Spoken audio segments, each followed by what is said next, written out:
Chapter 396. No one knew Elisha better than Noah. This wasn't an exaggeration but the truth. Although Noah had left fairy tale for quite some time, Elisha was the first friend of the same age that Noah had met in fairy tale apart from Gray. They were also childhood sweethearts who had grown up together. And to Elisha, Noah was the first person she had truly opened her heart to after joining fairy tale. She had once said that it was Noah who had saved her, so it was obvious how close the two of them were. The Elisha that Noah knew was the kind of person who looked strong on the outside, but was equally strong on the inside. Although she had weaknesses, she definitely wouldn't run away from this weakness. She treated her companions better than herself, and treated the people around her more important than herself. She was a truly selfless and heroic Valkyrie. How could Noah not understand such a person who had grown up with him, worked with him, played with him, and even bathed with him? To say that Elisha was a traitor who would betray her companions? Let alone Noah. Even the members of fairy tale, who didn't often interact with Elisha, wouldn't believe it. However, Zio's excited expression didn't look like she was lying. Furthermore, Simon, Wooly, and Mariana had lowered their heads in silence. The atmosphere made Noah unable to tell that they were acting at all. With the contradiction between the two, Noah couldn't ignore Zio's words. "What's going on?" Noah's voice more or less turned cold. "Speak clearly. We have nothing to say to you." Zio seemed to have recovered some of her strength. She stood up and held a few poker cards in her hand as she smiled sinisterly. "After we lock you in the dungeon and capture Sister, we will give you plenty of time to reunite. When the time comes, you can ask her properly." "Hi, Simon." Almost at the same moment Zio finished her sentence, Wooly shouted, "Aren't you going to put on a magnificent show?" The burly man named Simon suddenly took a step forward, and a considerable amount of magic power gushed out from his body. A magic formation spun and spread out from under his feet, instantly covering the entire ground. Darkness instant dash. It was as if something had suddenly spread to the surroundings, and Noah's field of vision was suddenly lost. The thing that spread out was darkness. Just as the words said, all the light in the entire space disappeared without a trace in a moment, causing the surroundings to become extremely dark. Not to mention seeing far away. One couldn't even see one's own hands. It was truly a case of not being able to see 5 fingers if one stretched out one's hand. Because Noah was strengthened by the protozoan virus, his night vision was better than that of an owl under the enhancement of various species' DNA. However, when the darkness spread, Noah still lost all of his vision and couldn't see anything. The reason was simple. The darkness wasn't night in the true sense, but a region without light created by magic. Noah's current situation was as if he had sunk into a swamp. No matter how good his night vision was, he couldn't see the swamp that was filled with mud. Faced with this situation, Noah was surprisingly calm. "That is to say, if I don't subdue you, you won't say anything, right?" "Huh. Are you sure you're not mistaken?" Zio's voice sounded from all directions and entered Noah's ears. "The one who should be subdued should be you." With that, a sharp sound of something breaking through the air sounded from behind Noah.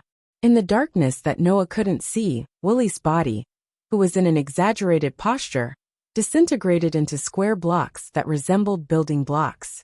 Like cannonballs, they went against the strong wind and broke through the air, enveloping Noah like a curtain of rain. Bang!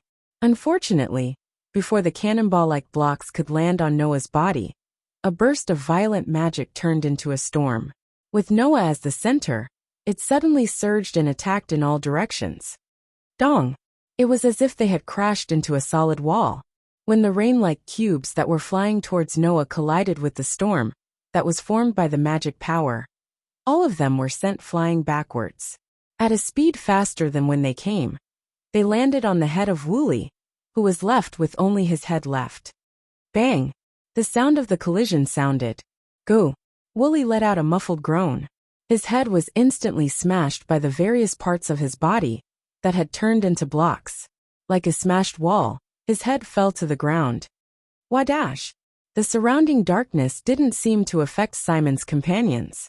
Seeing Wooly being defeated in one blow, Simon let out a cry of disbelief. He actually used magic to reflect magic. Can that kind of thing be done? Milyana was at a loss. Damn it. You monster. Even Zio seemed to be in disbelief as she roared at Noah. She grabbed the poker cards in her hand and threw them out. Ding ding ding ding. Amidst the crisp sounds, all the poker cards that Zio had thrown out turned into rays of light. They flashed through the air and shot out explosively. Pa. This time, Noah did not choose to waste a large amount of mana to reflect the spells that were targeted at him. Instead, he stomped on the ground forcefully, causing the ground to crack. At the same time, his body spun like a top and bounced off in another direction. Ding ding ding ding. The poker cards that had turned into rays of light fell to the ground. The sharp corners of the cards pierced into the ground before dissipating and returning to their original appearance. At this moment, Noah, who had spun like a top, flew past like a ghost and charged in Zio's direction. Wooly. Milyana. Realizing that she couldn't react to Noah's speed at all, Zio shouted anxiously. Cap binding. Milyana, who had reacted, hurriedly raised her hand towards Noah. During the spurt of magic, a flexible tube-like rope spiraled up like a whip like a tornado, rubbing against the air and shooting in Noah's direction. Polygon attack. Wooly, who had poked his head out of the fragments of his body, didn't put on airs anymore. He activated all the magic in his body, causing the cubes to float up again and fly out like bullets, shooting out rapidly. Simon, who had been maintaining the magic called Dark Moment, was even more straightforward. He charged directly in Zio's direction, or more accurately, in Noah's direction.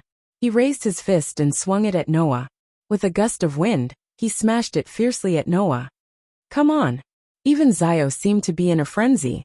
She held a poker card between her fingers and charged forward instead of retreating. Suddenly, Noah had Zio charging at him from the front. Behind him was Milyana's whip-like attack.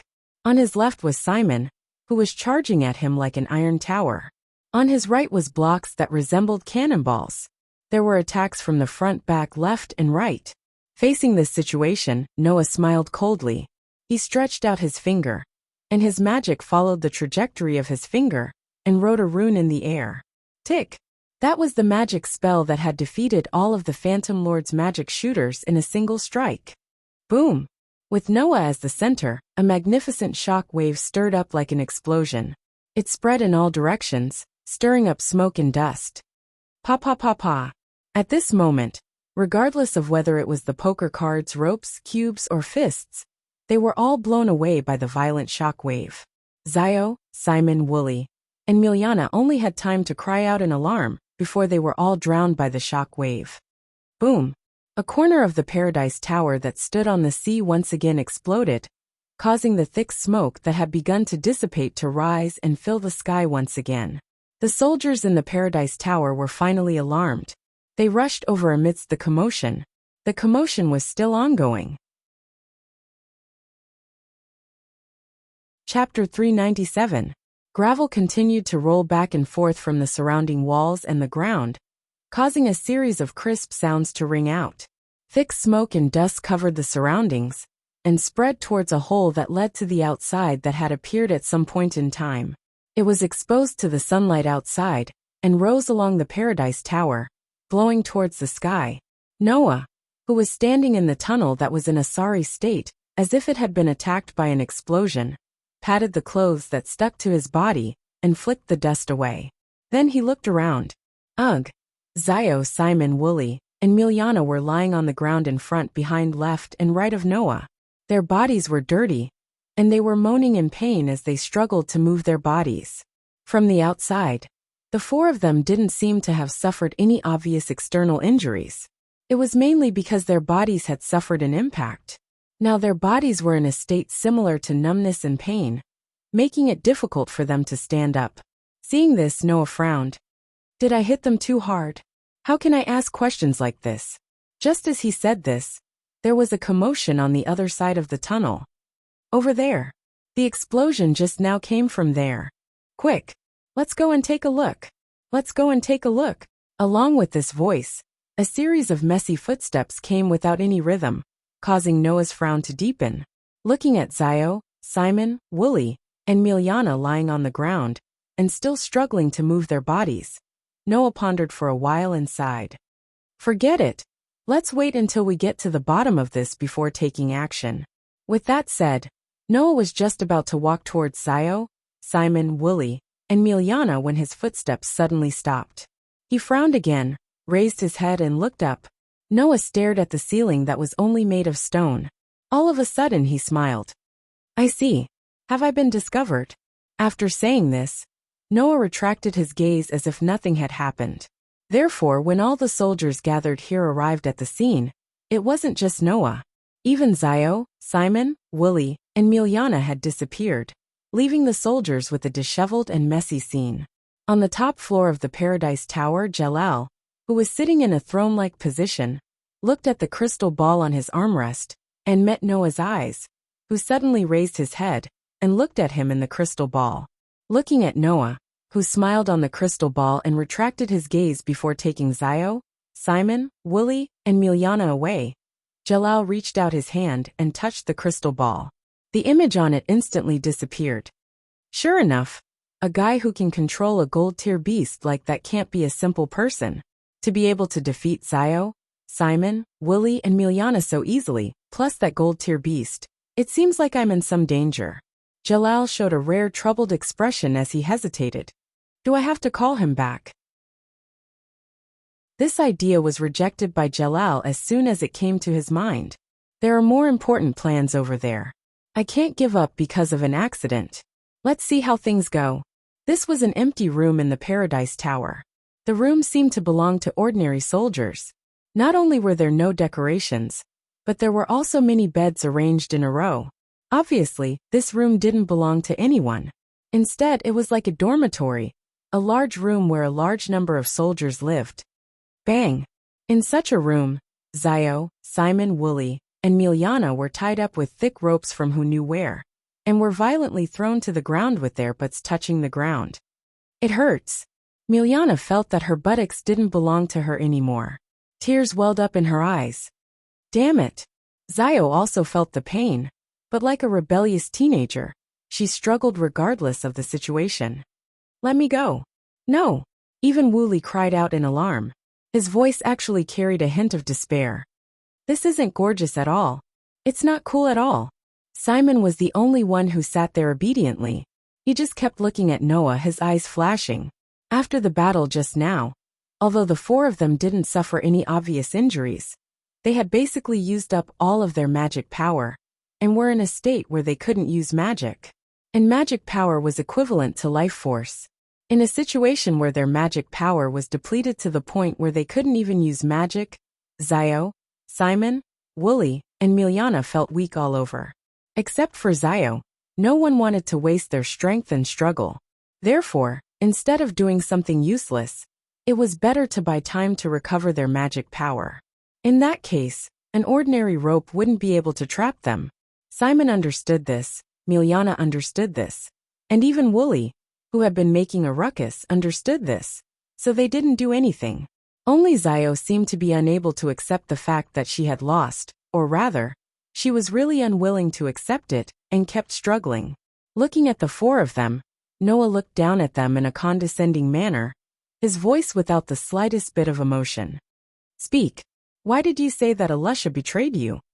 Zio glared fiercely at Noah, and even Miliana pouted angrily, ignoring Noah's question. Hi boy, don't you know that negotiations are usually about mutual compromise? Wooly responded to Noah, but he was like the male lead of a movie who was deliberately acting cool, revealing a smile that he thought was very handsome. Let us go first, then we can consider answering you. How about it? Is that so? Noah smiled, and his smile made the four captives feel a chill in their hearts. In other words, if I don't torture you, you won't answer my questions obediently, right? Torture? Zio, Wooly, and Miliana were shocked, and their faces were filled with fear. As slaves in the Tower of Paradise, which was still under the rule of the magic order that believed in black magic, Miliana and the others must have been tortured a lot back then. Now, after 8 years, they encountered such a situation again. It must have made them recall what happened back then, which was why they were afraid. Right? Simon, who was the only one who remained silent, sighed and looked up at Noah. Elisha was once a slave in this tower, just like us. Hearing that, Noah's face sank. Indeed, Elisha was once a slave here? Simon! Zio yelled. That's enough, Zio. Simon said to Zio expressionlessly. There's nothing to hide, is there? Zio immediately gritted her teeth, snorted and turned her head away. Now, those who are still in this tower are slaves who were captured by the magic order from other places 8 years ago, Simon said in a deep voice. It's the same for Elisha. She was captured by the magic order, and we met at that time. With Simon's recount, Noah finally learned of Elisha's unbearable past. Elisha, Zio, Simon, Wooly, Miljana, and the others were captured by the magic order that believed in black magic. They were slaves who attempted to build the system through labor. It was the same for Jalal. Under the situation of not having enough to eat or sleep, and being abused from time to time, Elisha and the others had been living in this hellish place. They were used as tools and did manual labor every day. One could imagine how cruel this was to a child. However, wherever there was suppression, there would be resistance. By chance, Zio, who was still a child at the time, proposed an escape plan, but she was discovered. Zio, who was interrogated by the magic order, didn't have the courage to stand forward and admit that she was the one who proposed the plan. In the end, Elisha was captured and tortured as a scapegoat. It was at that time that Elisha lost an eye, and with that as an opportunity, the slaves in the Tower of Paradise rebelled and began to riot. Originally, the riot would have been a success because Elisha had awakened magic during this process and defeated all the magic soldiers. But at that moment, an accident happened. Zio, Simon, Willie, Miljana, and the others, who were waiting to escape on the ship, were informed of something by Jalal, who suddenly appeared in front of them. Elisha was immersed in the power of magic and betrayed them. Chapter 398. Elisha was immersed in the power of magic. She betrayed us? Noah raised his eyebrows and looked at Simon. Is this what Jalal said? Yes. Simon nodded and lowered his head, as if he didn't want Noah to see his expression. Jalal said that Elisha was unable to learn the correct form of magic due to her awakening of magic during her resistance. As a result, she was devoured by the power of magic and lost herself. She went to the end of the road and abandoned everyone. Hearing Simon's words, Noah had a thoughtful look in his eyes. That Elisha was immersed in the power of magic? Fortunately, only Noah heard this sentence. Otherwise, he would definitely be laughed at by everyone who knew Elisha as the famous fairy queen of the Fiori kingdom. If Elisha was really immersed in the power of magic and lost herself, then it would be impossible to win back this title. Noah had been training with Elisha since he was young. He saw with his own eyes that Elisha practiced her outfit-changing magic 10 times, 100 times, 1,000 times a day. Moreover, every time she felt that it was not enough, she would have a determined expression and continue to work hard. Was this what a person who was immersed in the power of magic and lost herself would do? People who were immersed in the power of magic and lost their sense of self would definitely not think of working hard to train. Instead, they would be like those magic orders who believed in black magic. Every day, they would frantically search for forbidden magic like the system and try to find a shortcut to increase their power. Therefore, when Simon said such a sentence, Noah was sure that it was false. It was not that what Simon said was false, but that the truth was not what Simon knew. At least, Noah felt that it was definitely not like that. Sister installed bombs on all the boats and blew up all the boats that we used to escape. She escaped by herself. Zio finally said with hatred. If it weren't for Jalal, we would have been blown up by the sister who abandoned us all.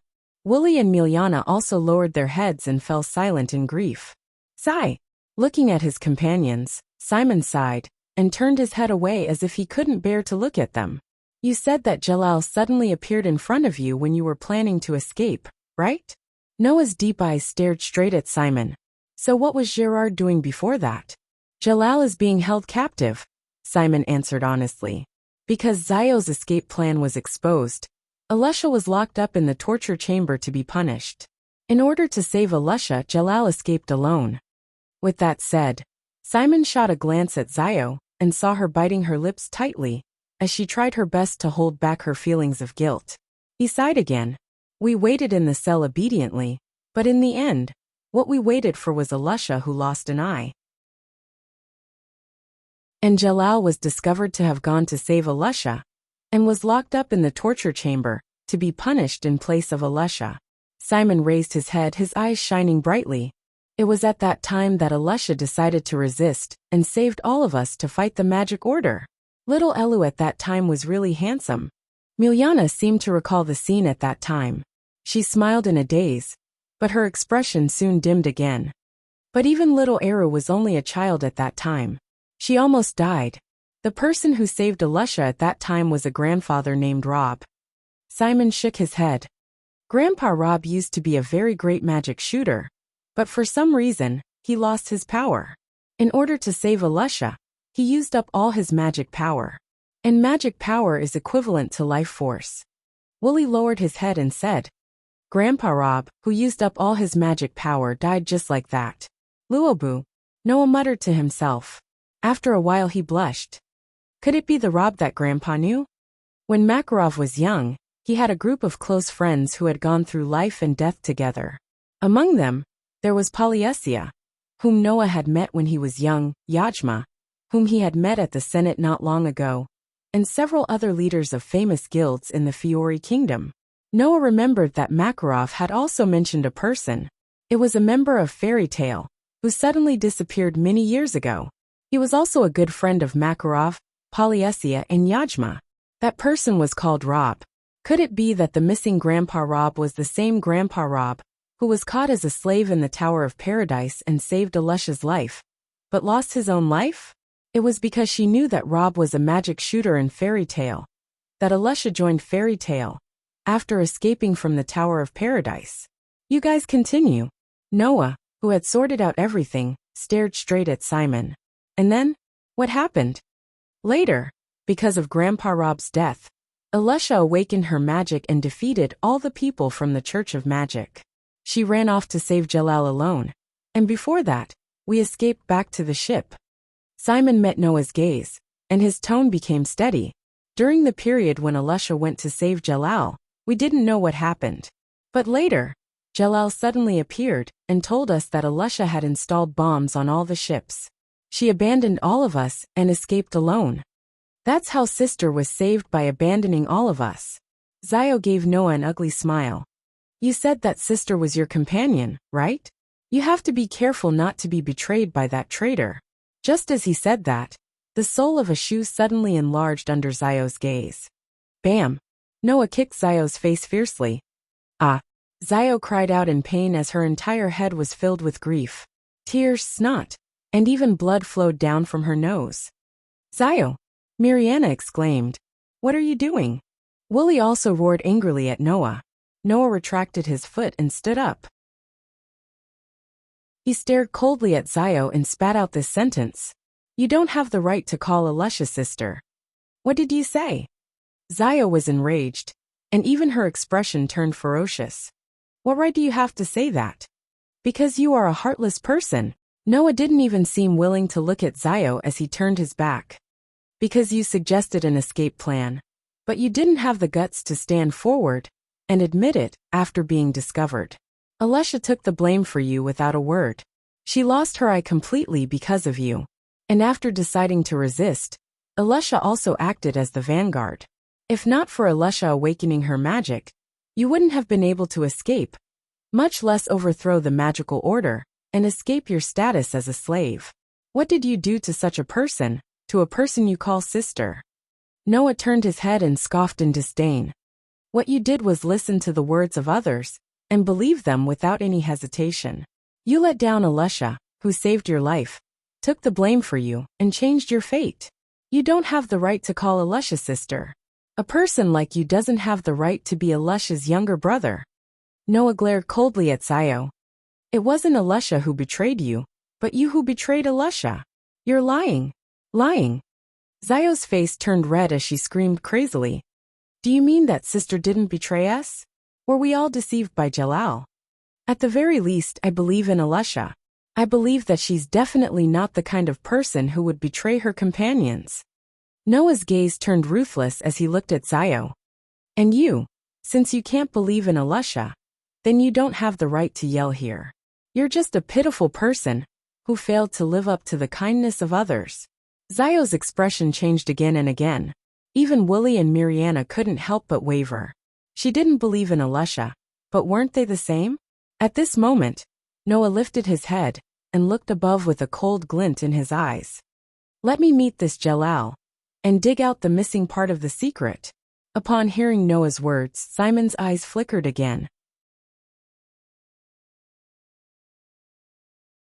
Chapter 399. Alusha had said that 3 people had saved her in this life. Now Noah finally knew who the 3 people were.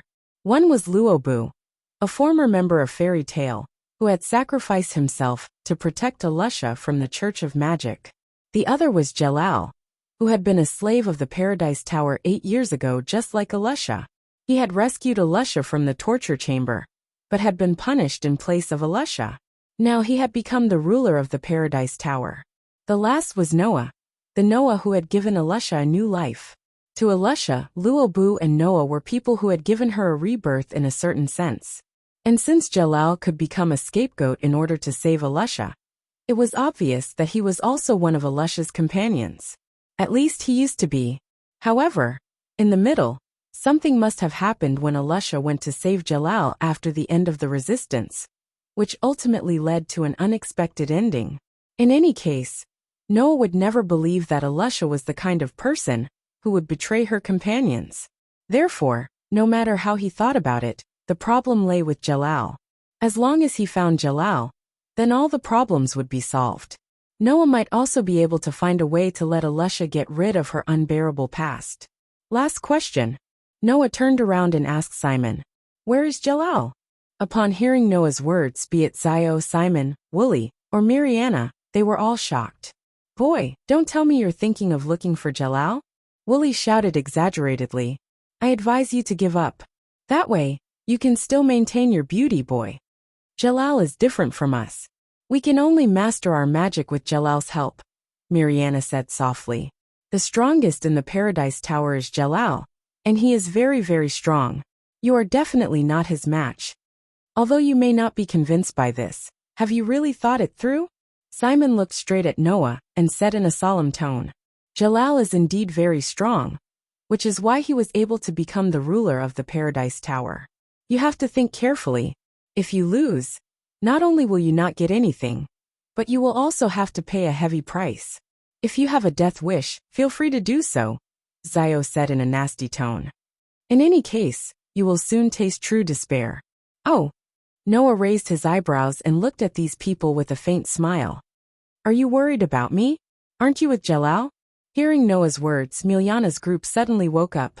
They exchanged glances with each other and became silent. Seeing this, Noah nodded in his heart. These people were not bad in nature, but they were a little too naive and easy to be used by others. Previously, they had always listened to Jalal, so everything they did was very orderly. Now, because of Noah's words, the 4 of them had begun to doubt Jalal's words. Their stance suddenly became unclear, so they subconsciously advised Noah, "You don't have to worry about my matters."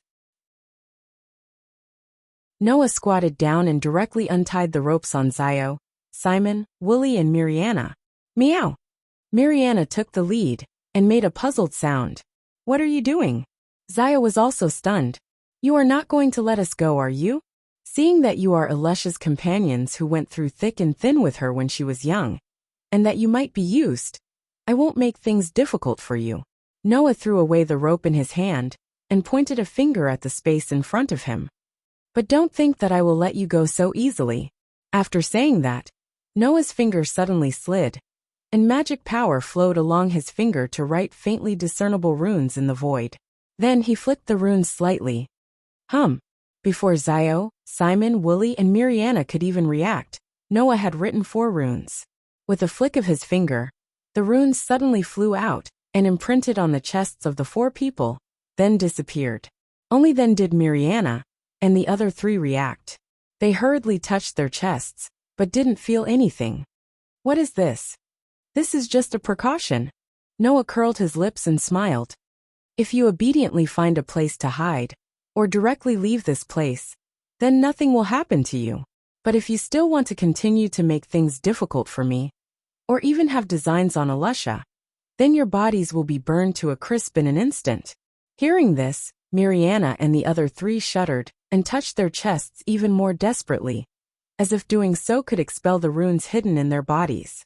Noah didn't pay much attention to this and let them do as they pleased. Although I don't know where it is, since it is the ruler, it shouldn't be below, but above, right? Noah looked up and the corners of his mouth slowly curled up. I hope we can have a pleasant meeting, Jalal. After saying that, Noah turned around and walked outside. Simon, who had remained silent from the beginning to the end, inadvertently saw the fairy tale guild emblem on the back of Noah's hand and fell into deep thought. After Noah left the room, the four present all stood up. This script is a bit wrong, Wooly said as if he wanted to cry but had no tears. Why does it feel like he is the protagonist? Why is he the only one who can turn around and leave so elegantly? This isn't right. That kind of thing is fine no matter what. Zio sighed and touched her chest. What we should think about now is what we should do. What that person said should be true, right? Mariana said timidly. If we continue to oppose him, his magic will burn us to death. That should be the truth. Simon nodded. So from now on we can no longer participate in the matter between him and Jalal. Zio, Wooly, and Mariana were suddenly at a loss. Then what should we do? Just as Noah expected, the four of them who did not know who to believe at first were completely at a loss after losing a clear goal. Only Simon recalled Noah's words and took a deep breath. Let me make it clear first. I am the same as that person. From the beginning to the end, I believe that Alusha did not betray us. This sentence made Zio, Wooly, and Mariana lower their heads, not knowing what to say. However, Simon's next words shocked everyone. I want to find Alusha. Find Alusha? Everyone was shocked, and Mariana hurriedly said. But that person said we can't have any ideas about little Elu. I'm not going to capture Alusha. I'm going to ask Alusha for help. Simon said calmly. I feel that that person is not simple. He should be able to deal with Jalal. But the most frightening thing about Jalal isn't his strength, but his cunning that has deceived us for 8 whole years. I'm worried that he will suffer. So we have to find Alusha. But, Zio gritted her teeth. Where should we find her? Hearing this, Simon recalled the guild emblem on the back of Noah's hand and said word by word. Fairy tale. Paradise Tower, top floor. This place was different from the rest of the Paradise Tower. At the very least, this place was not just made of unchanging stones. After entering the vast room on the top floor of the Paradise Tower, the first thing Noah saw was a huge crystal in the middle of the room that looked like an ice spike. Noah couldn't tell if this crystal was a magic crystal, because it didn't contain any mana. Meanwhile, on the walls around the room were murals of vicious demons and humans with painful expressions. The murals made Shurfang's hair stand on end. Although you are an uninvited guest, allow me to greet you for the time being. The one who said this was the blue-haired ruler sitting on the throne, looking at Noah, who was slowly walking over with an evil look in his eyes. Welcome to my Paradise Tower, Noah Dole. Looking at Jalal, who exuded a sinister aura, Noah's eyes glowed with a frightening light.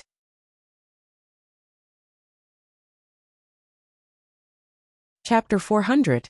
Separated by a huge crystal in the middle of a vast space, Noah, who was standing at the entrance, and Jalal, who was sitting on the throne, looked at each other in the air.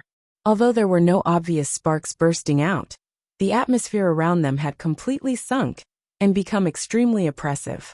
Noah cast his gaze at Jalal, who was sitting opposite him, and slowly walked forward while speaking indifferently. You know me. This was the first real meeting between Noah and Jalal. However, Jalal was able to call out his full name, which meant that he had some information about Noah.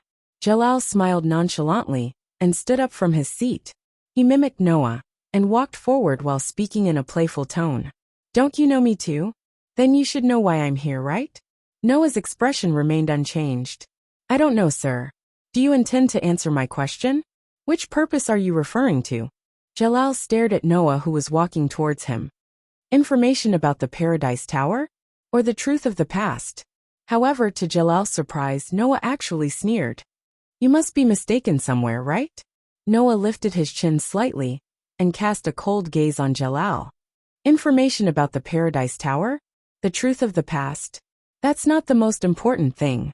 Whether it's investigating the Paradise Tower or the truth of what happened here in the past. It's just to serve my only purpose from the beginning to the end. Noah stopped walking, reached out his hand, and clenched it tightly in Jalal's direction. I only have one purpose, and that is to understand Alusha's unbearable past and pull her out of the mud. That's right. That was Noah's purpose.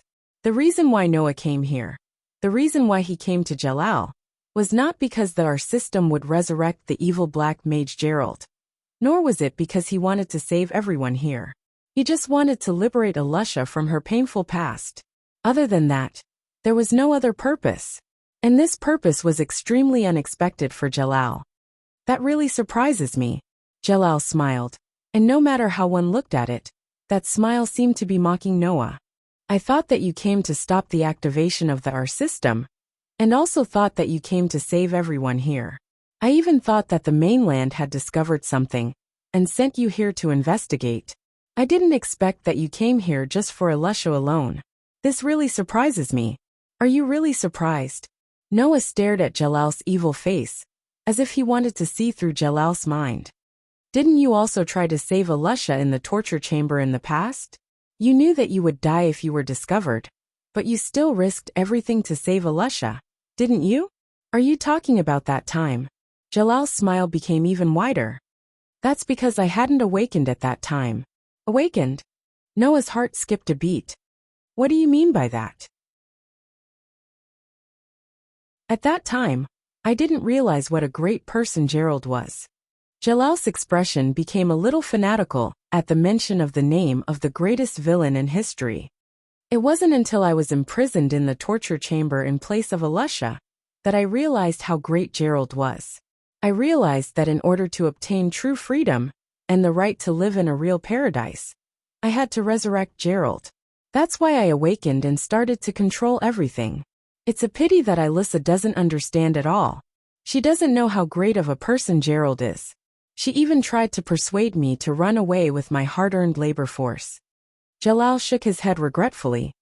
Although it's a pity, since Alusha couldn't understand, then I don't need her. It just so happens that I need a reason to keep everyone here. So I'll let Alusha contribute her strength to the great Gerald. Upon hearing that, Noah raised his head abruptly. His gaze was like an arrow, shooting straight at Jalal, as if he wanted to pierce through him. In other words, the so-called betrayal of Alusha was all orchestrated by you? It couldn't be helped. Everything was for Gerald. Jalal unhurriedly revealed a sinister smile. Now that the Paradise Tower is finally completed, I don't need these anymore. If you want to know the truth, I'll tell you. If you want to save Alusha's companions, I'll let you save them. All I want is Gerald's resurrection. The smile on Jalal's face disappeared as he spoke, and his expression became a little terrifying and evil. Don't get in my way, Noah Doria. The entire place fell silent. Noah looked at Jalal without any change in his expression. After a while, he opened his mouth to speak. It seems like you're the one who was devoured by the power of magic. Now, the truth about Alusha's unbearable past was completely revealed.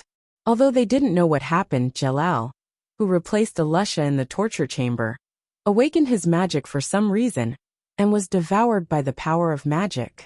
He didn't know if it was his magic or someone else's, and became a complete villain.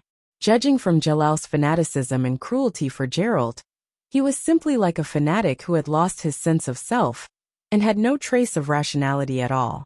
That was why, in order to complete their system, Jalal deliberately let Alusha go and blew up all the escape boats, so that all the slaves could only stay behind to help him build the Paradise Tower. All the bad reputation was pushed onto Alusha. Therefore, when Alyssa first joined Fairy Tale, she had that unapproachable look, and when she talked about the past, she would have such a painful expression. Jalal probably took all the people here as hostages to threaten Alusha. He didn't want Elisha to expose the matter of the Paradise Tower, or even to come close to this place. Otherwise, he would kill Elisha's former companions. Jalal, who was willing to sacrifice his own life to save Elisha, was long gone. Now, there was only an evil person who had completely lost his sense of self and was devoured by the power of magic. Thud! Noah took a step forward. His gaze on Jalal was so cold that it pierced Jalal's bones. Is it because of you that Elisha is in so much pain? What do you want to do? Noah Doria. Jalal laughed out loud. Do you want to defeat me? Do you want to stop me? Do you want to avenge Elisha? Can you do it? As soon as he finished speaking, Jalal suddenly opened his hands. Abruptly, a dazzling light suddenly rose from the vast and dark space, bringing with it a layer of phosphorescence that sprinkled on the ground, walls, and ceiling before merging into it. In the next second, in the vibration of the air, an extremely huge magic array spun and spread out, covering the entire floor in an instant. It wasn't just the floor. A mysterious magic array appeared on the surrounding walls and the ceiling above his head. Like the surface of a cube, the magic array was connected to each other, forming a strange space. Noah only felt a blur in front of his eyes. The originally spacious room disappeared and was replaced by an endless stretch of rocky land. Noah couldn't help but be surprised. Are you satisfied? This is specially prepared for you. Jalal raised his hands proudly and said in a loud voice, "This is a kind of ancient magic. It's a large-scale magic used to open up a battlefield to your advantage. Originally, this kind of large-scale magic was used in war, but now it's being used for you. You should feel proud, Noah Doria." A battlefield to my advantage? Noah noticed the key words. Entering this battlefield means that you have to follow the predetermined trap. Jalal's voice gradually became more and more excited. And the rule of this battlefield is that only two people can exist. Now Noah understood. Jalal laughed out loud. That's right. Your golden wolf can't howl.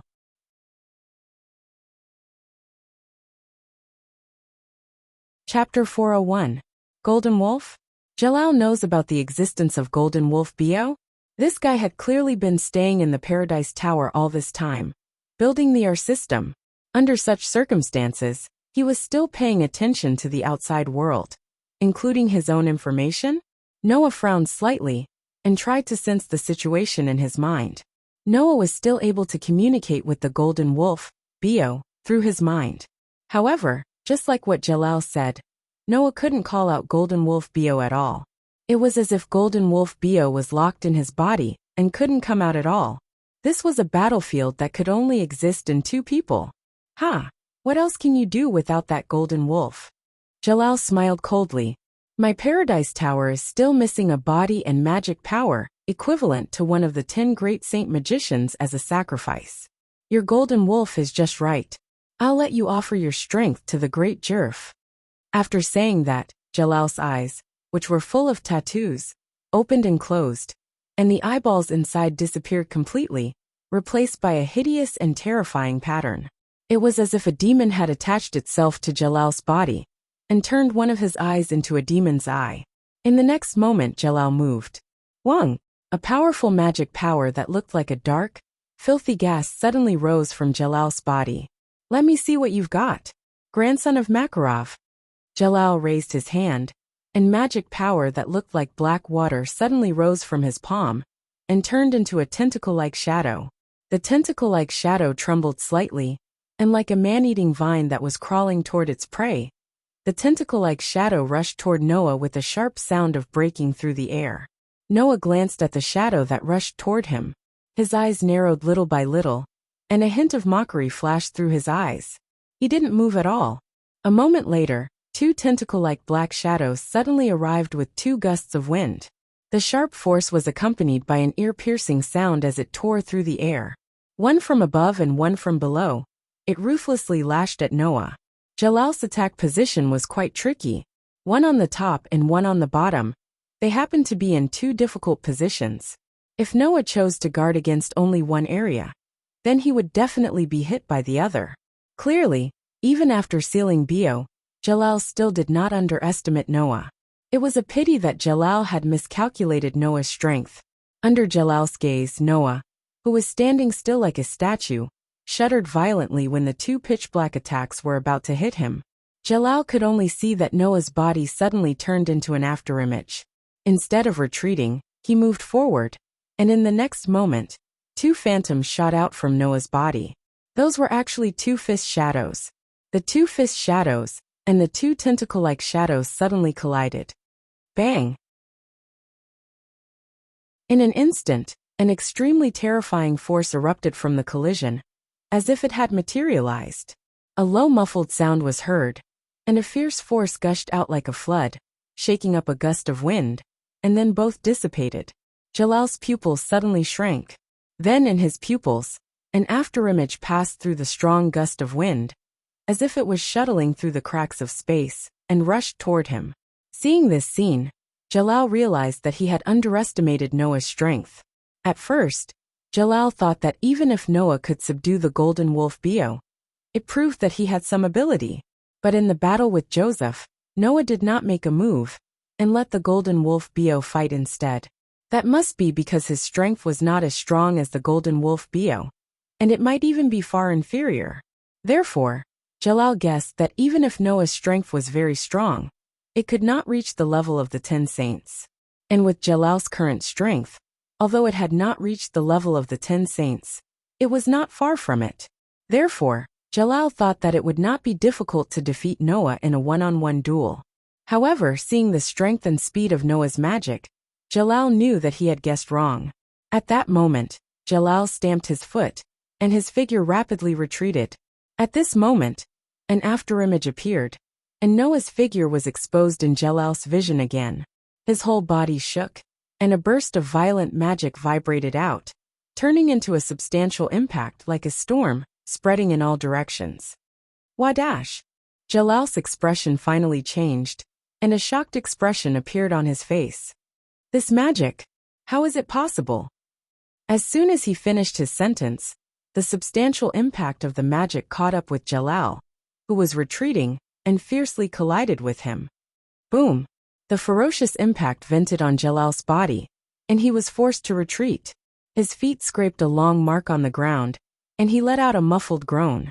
A dull pain came from his chest, and some cold sweat appeared on Jalal's forehead. Gee! Before Jalal could catch his breath, a faint sound of something breaking through the air resounded.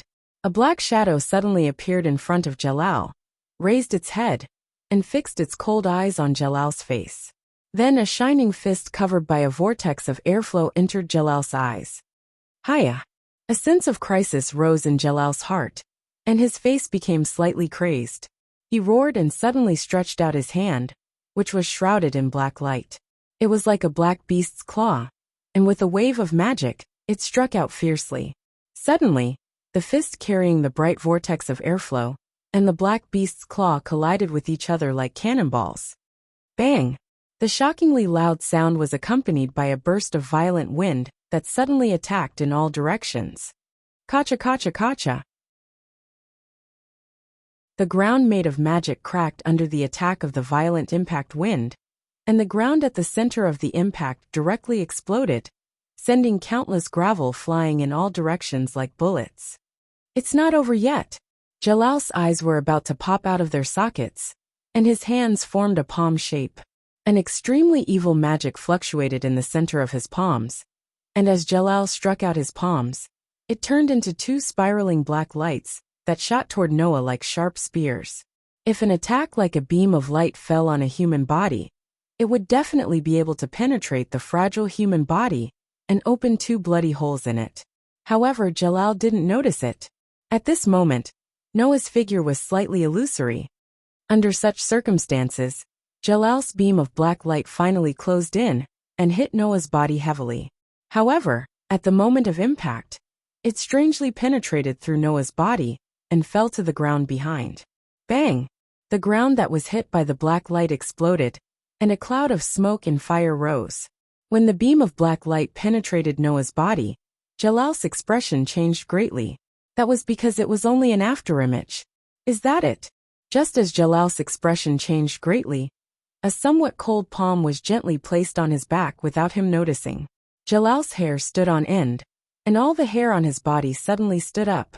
If that's the case, then let this battlefield made of ancient magic be your grave. As soon as the voice fell, the hand that was placed on Jalal's back shook and flashed with a dazzling phosphorescent light. Bang! The magic bullet that was shot out at zero distance was absolutely unavoidable. It exploded directly on Jalal's back, and a cloud of blue fire burst out. Jalal didn't even have time to make a sound before the violent impact from behind vented all on his body. Jalal was suddenly sent flying, as if he had been hit by a truck. Bang! Jalal landed on the ground with a dull thud. He rolled a few times on the ground in a sorry state, before he finally stabilized himself. His body went limp and fell to the ground. From the moment Jalal launched his attack on Noah to the moment he fell to the ground, the whole process took less than 10 seconds. In just 10 seconds, Jalal was defeated.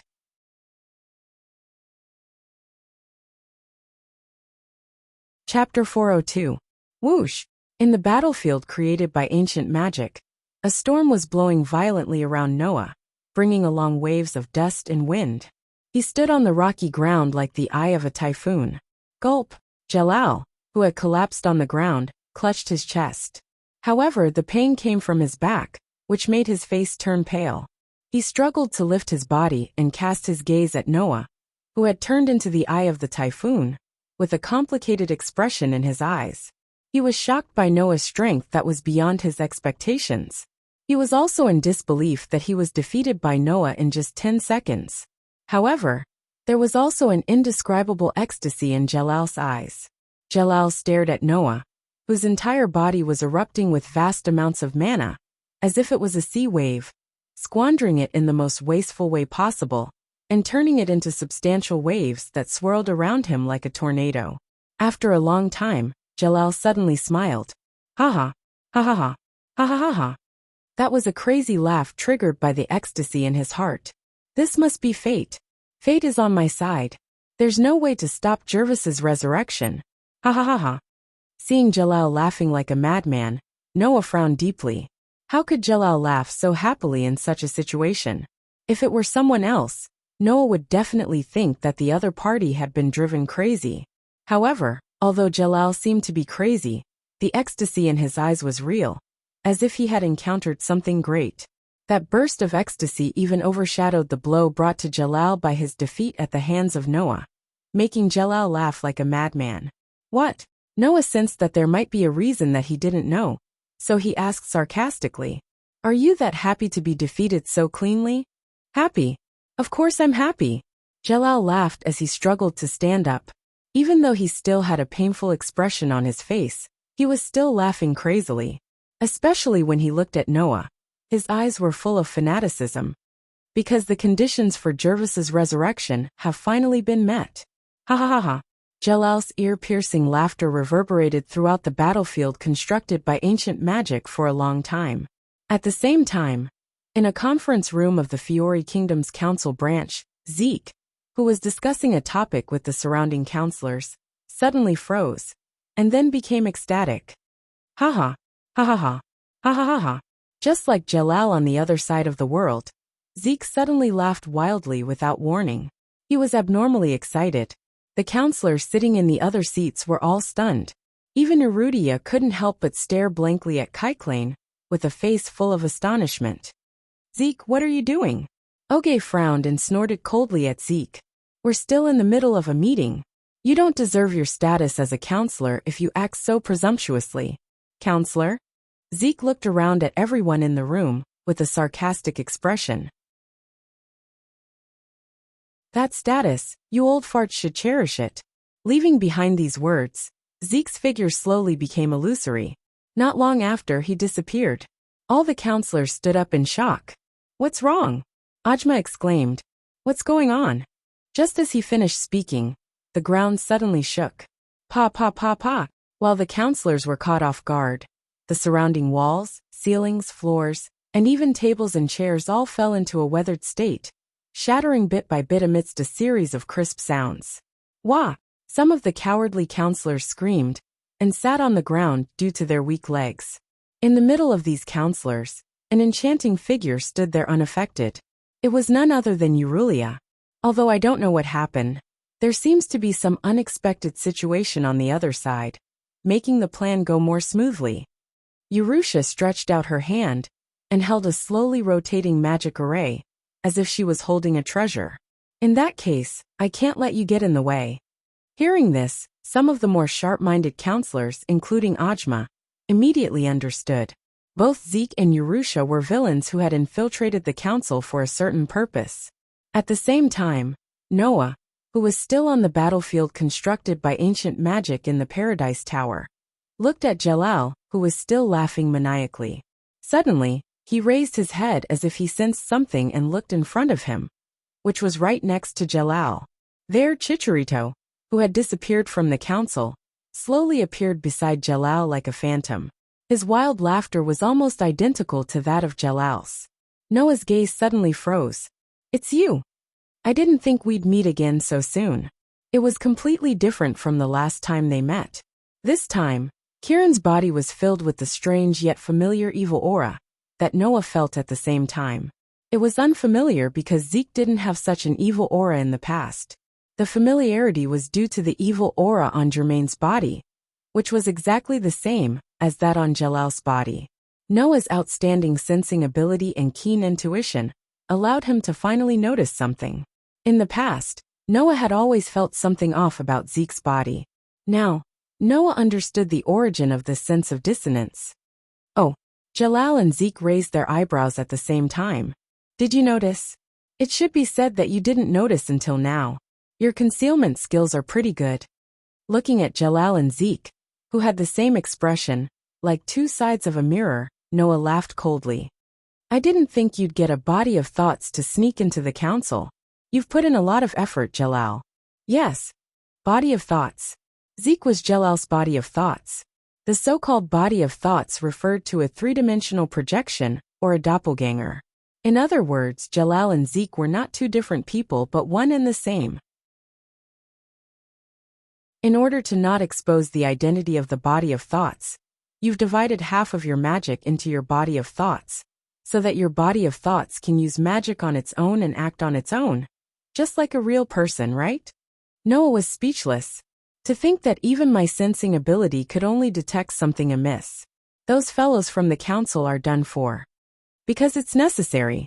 Zeke, or more accurately, the body of thoughts of Jalal's doppelganger, grinned at Noah. Although the Tower of Paradise is being built in an orderly manner, if we want to activate their system, we're missing the most important and essential thing. Magic. Jalal raised one of his fists, and magic fluctuated like a black gas. If we want to activate magic, we definitely need magic. It's a pity that our system requires an enormous amount of 7 billion concepts of magic power. That's the amount of magic power that can be gathered by gathering all the sorcerers in the world. I don't know if that's enough magic power. Zeke narrowed his eyes. That's why we set our sights on the council's magic elven power. Hearing this, Noah's eyes flashed. Magic elven power. That was the council's strategic weapon. It was a combination of sorcerers with various attributes, and was equipped with various magic instruments. It could be fired from a distance using a satellite magic array, and was similar to a satellite ray, a super space-time destruction spell. It was said that once the magic elven power was activated, its power was enough to destroy a country. One could imagine how terrifying this super space-time destruction spell was. However, it was precisely because it was so powerful that the mana contained within it was definitely extraordinary. It was not strange that Jalal would set his sights on this. But now there's no need. Jalal's tone changed, and he looked at Noah with fanaticism. Because I already have a better source of magic.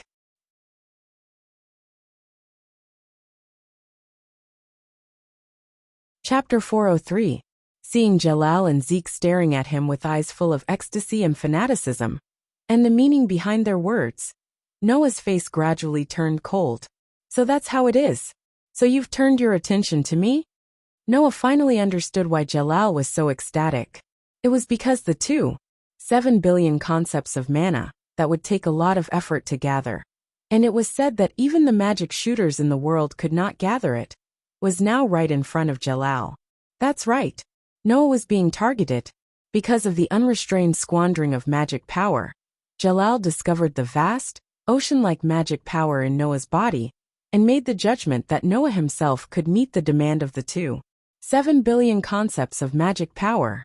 Perhaps, in terms of power, Noah had no way to achieve the super-destructive power that could destroy a country like the magic elven power. However, in terms of the amount of mana in Noah's body alone, even if it couldn't be said to be endless, it could be said to be boundless. It was definitely comparable to the strategic weapons of the council.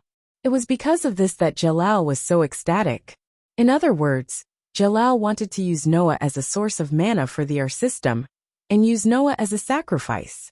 To appear here when the Paradise Tower is about to be completed, I have to say this is simply fate, Jalal and Kiran said in unison, full of confidence. You'll be the sacrifice for Gerald's resurrection and submit here. As soon as he finished speaking, Jalal's body became illusory. Like mist, he floated back into Jalal's body and became one with him. Wang! Along with the sound of the space vibrating, an oppressive magic power spread out from Jalal's body, filling every corner of his body. Even his aura rose fiercely, becoming incomparably powerful. If Jalal's strength wasn't at the level of one of the 10 great Saint Magi before, then now, his strength was definitely at the level of one of the 10 great Saint Magi.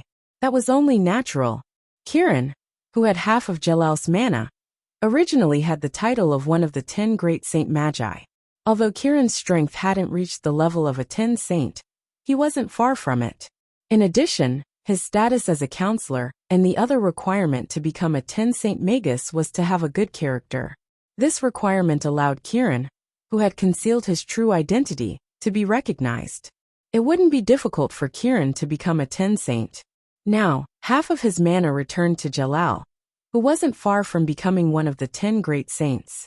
It wasn't strange at all that Jalal's strength had reached the level of one of the 10 great saints. Now Jalal was probably on par with people like Makarov, Joseph, Kildas, and Laxus. He might even surpass them. Let's start the second round. Jalal clenched his fist and sneered. His whole body was covered in blazing magic power. His voice carried a sense of oppression. I'll let you see my real magic. Saying this, Jalal crouched down like a cheetah and put his hands on the ground. His eyes were fixed on Noah. A golden magic array spun out from the ground under Jalal, and a dazzling golden light covered Jalal's body. Meteor. His voice seemed to have turned into an echo as it reverberated in the surroundings. Chi. Along with a faint sound of breaking through the air, Jalal, whose body was filled with golden light, turned into a meteor in the truest sense of the word. Then he suddenly shot out violently. His speed was even faster than that of the golden wolf, Bio. Noah, who was calm and unruffled, had just turned serious when Jalal suddenly appeared in front of Noah. His whole body was covered in golden light, and his eyes flashed with evil light like a meteor. He suddenly clenched his fist, condensed his mana, and smashed it toward Noah's chest without any fancy moves. This punch wasn't tricky or ruthless. The only thing they had was the terrifying attack speed brought about by their terrifying speed. Under the influence of such a terrifying attack speed, the air around Jalal's fist was slightly disordered. It was as if an invisible vortex had formed around Jalal's fist. With an ear-piercing sound, he swung it forward. However, from beginning to end, except for Noah's obvious emotional fluctuation when he knew that Jalal had schemed against Elisha, Noah had always been calm and composed. With a calmness that was absolutely unbelievable to others, Noah judged that Jalal's strength had greatly exceeded his previous strength after Zeke's return, and the use of the magic called Meteor. After he had the strength of a 10 saints, the mana in his body roared and flowed like a flood. Another vibration sound was heard, and a burst of rich white light quickly gushed out of Noah's body. Like a shock wave, it collided with Jalal's heavy fist. Bang! At the moment of collision, a loud explosion suddenly sounded. It was the sound of the bright brilliance of the magic called Meteor on Jalal's body exploding. Without the help of the super-fast speed of Meteor, Jalal's straight punch was like a paper tiger to Noah. He just raised his hand and firmly caught it with a crisp sound. Jalal, who was confident in his super-fast attack, had a stiff expression on his face as he cried out in astonishment. "You crushed my magic. You actually have the same magic as Kilda's? So you didn't know?" Noah suddenly smiled. "Then I'm really sorry." While speaking, Noah's hand that was holding Jalal's fist suddenly burst with a ball of rich white light. Knowing the true nature of Noah's magic, Jalal knew that if he did nothing, then in the next moment, it would not be his magic that would be crushed, but his arm. This made Jalal couldn't help but shiver. His somewhat arrogant attitude, due to the return of all his strength, disappeared without a trace. He didn't dare to be arrogant anymore. Meteor. Calling out the name of his magic in a more urgent voice than before, Jalal's body was once again covered by the bright brilliance. His figure once again turned into a meteor, fiercely breaking free from Noah, and in a breath, retreated rapidly. Whoosh! Under the sharp sound of breaking the air, Jalal, who had turned into a meteor, seemed to want to surround Noah. With Noah as the center, he drew a big circle, blocking all of Noah's escape routes with his own strength, and his speed was getting faster and faster. This Jalal is really something. Even if his strength is not as good as Bio's, his speed is already above Bio's. While a touch of surprise flashed in his heart, Noah felt a chill on his back. He immediately clenched his fist and fiercely smashed it behind him without hesitation. Bang! His fist swung through the air, and a figure just happened to flash out from behind Noah. His fist was faintly suffused with some black gas under the magic power, and when Noah's fist was about to hit him, he also swung his fist, and in a muffled sound, the two heavily collided. Chi! However, Jalal's fist only touched the ground for a moment, and the moment it collided with Noah's fist, he suddenly withdrew his fist. Golden light burst out from his body, and his meteor-like figure spun freely in the air, turning into a ray of light, leaving behind a long tail of light in a semicircle, and following a semicircle arc, he swept past Noah's body. At this moment, Noah finally let out a gasp of astonishment. Too fast. This time, before he could finish his words, the meteor-like figure came to Noah's back in the blink of an eye. He clenched his fist and fiercely smashed it toward Noah. With the help of the sensing ability, Noah noticed this blow in time. When Jalal's fist was only half a meter away from his back, he suddenly turned around and raised his hand to block. Bang! In another muffled sound, Jalal's fist solidly fell on Noah's raised arm, and a terrible force was released from it, causing Noah to stumble back a few steps. Then, he shook his shoulder hard and forcibly stabilized his body. For a moment, Noah was actually at a disadvantage.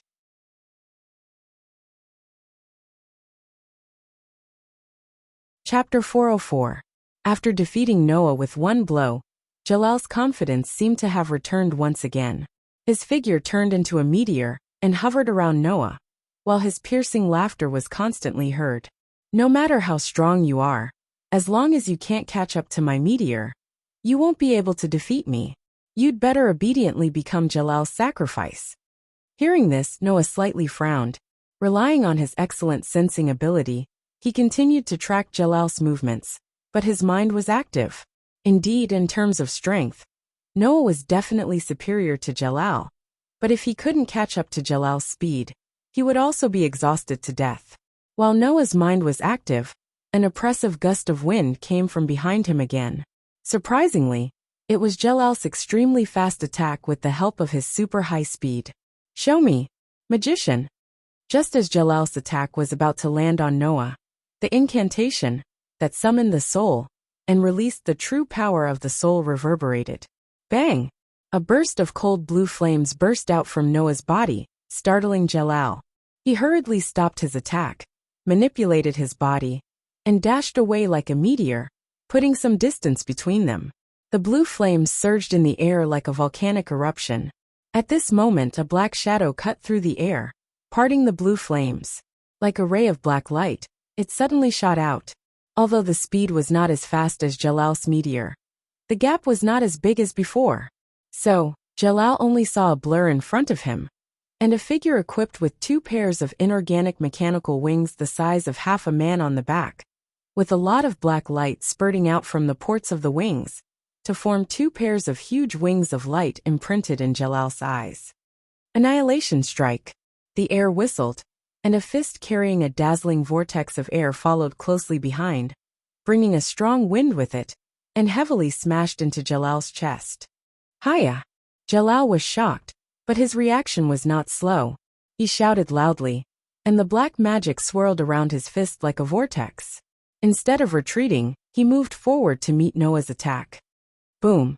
The fist collided with the fist, and a powerful force burst out that caused the air to tremble a little.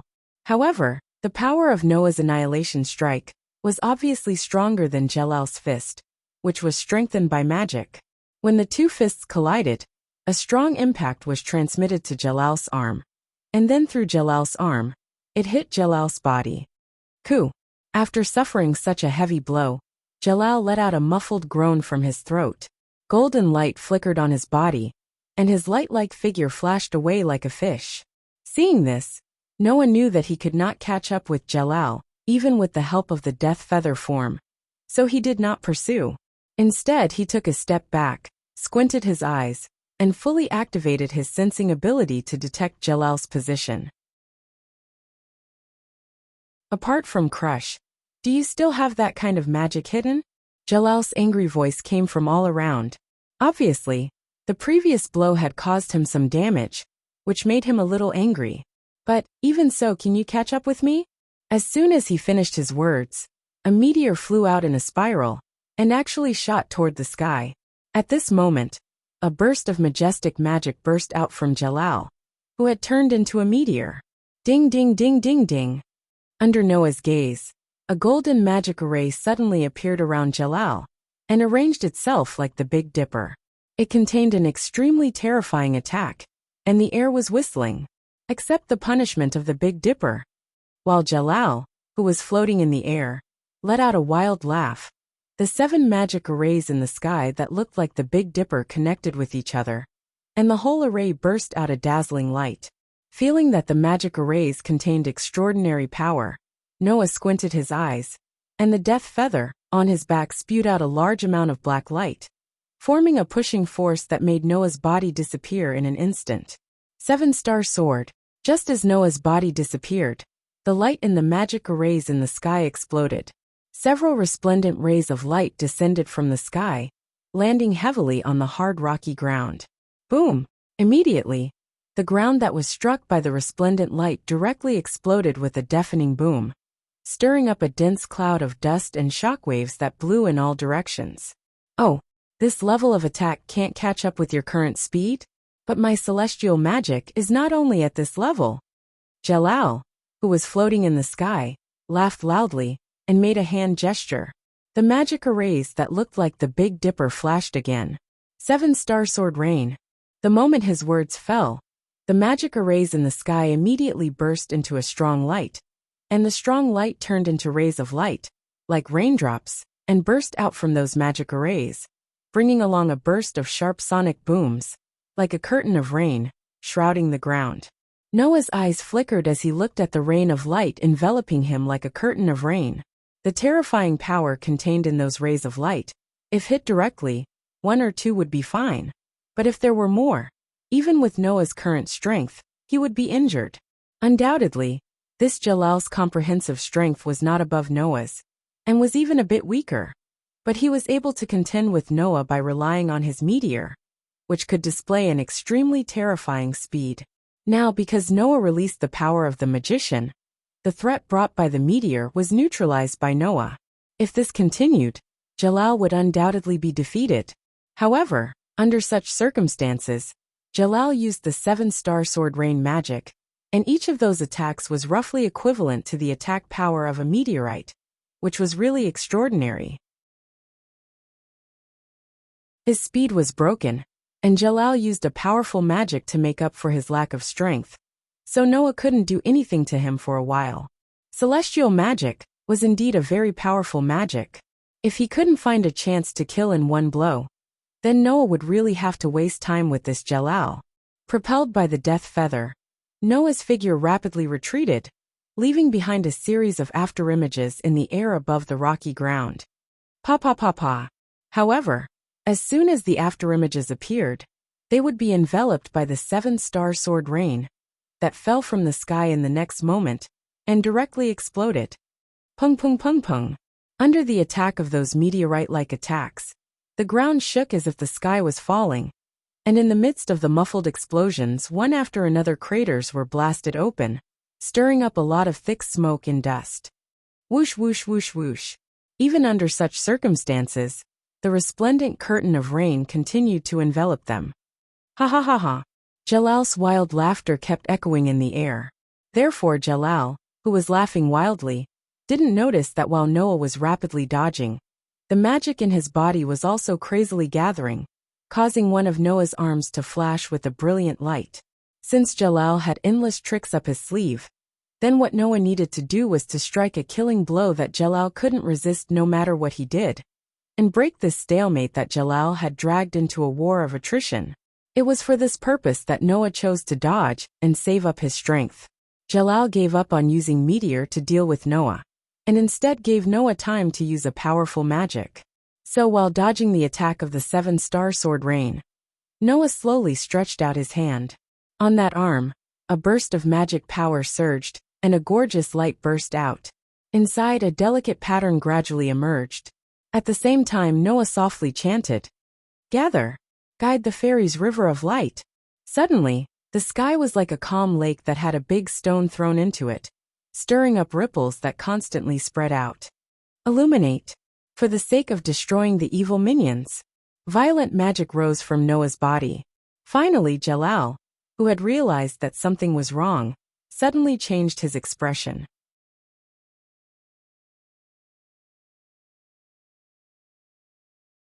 Chapter 405. It was as if the entire sky was shaking, space rippled, and the energy between the heavens and the earth became violent.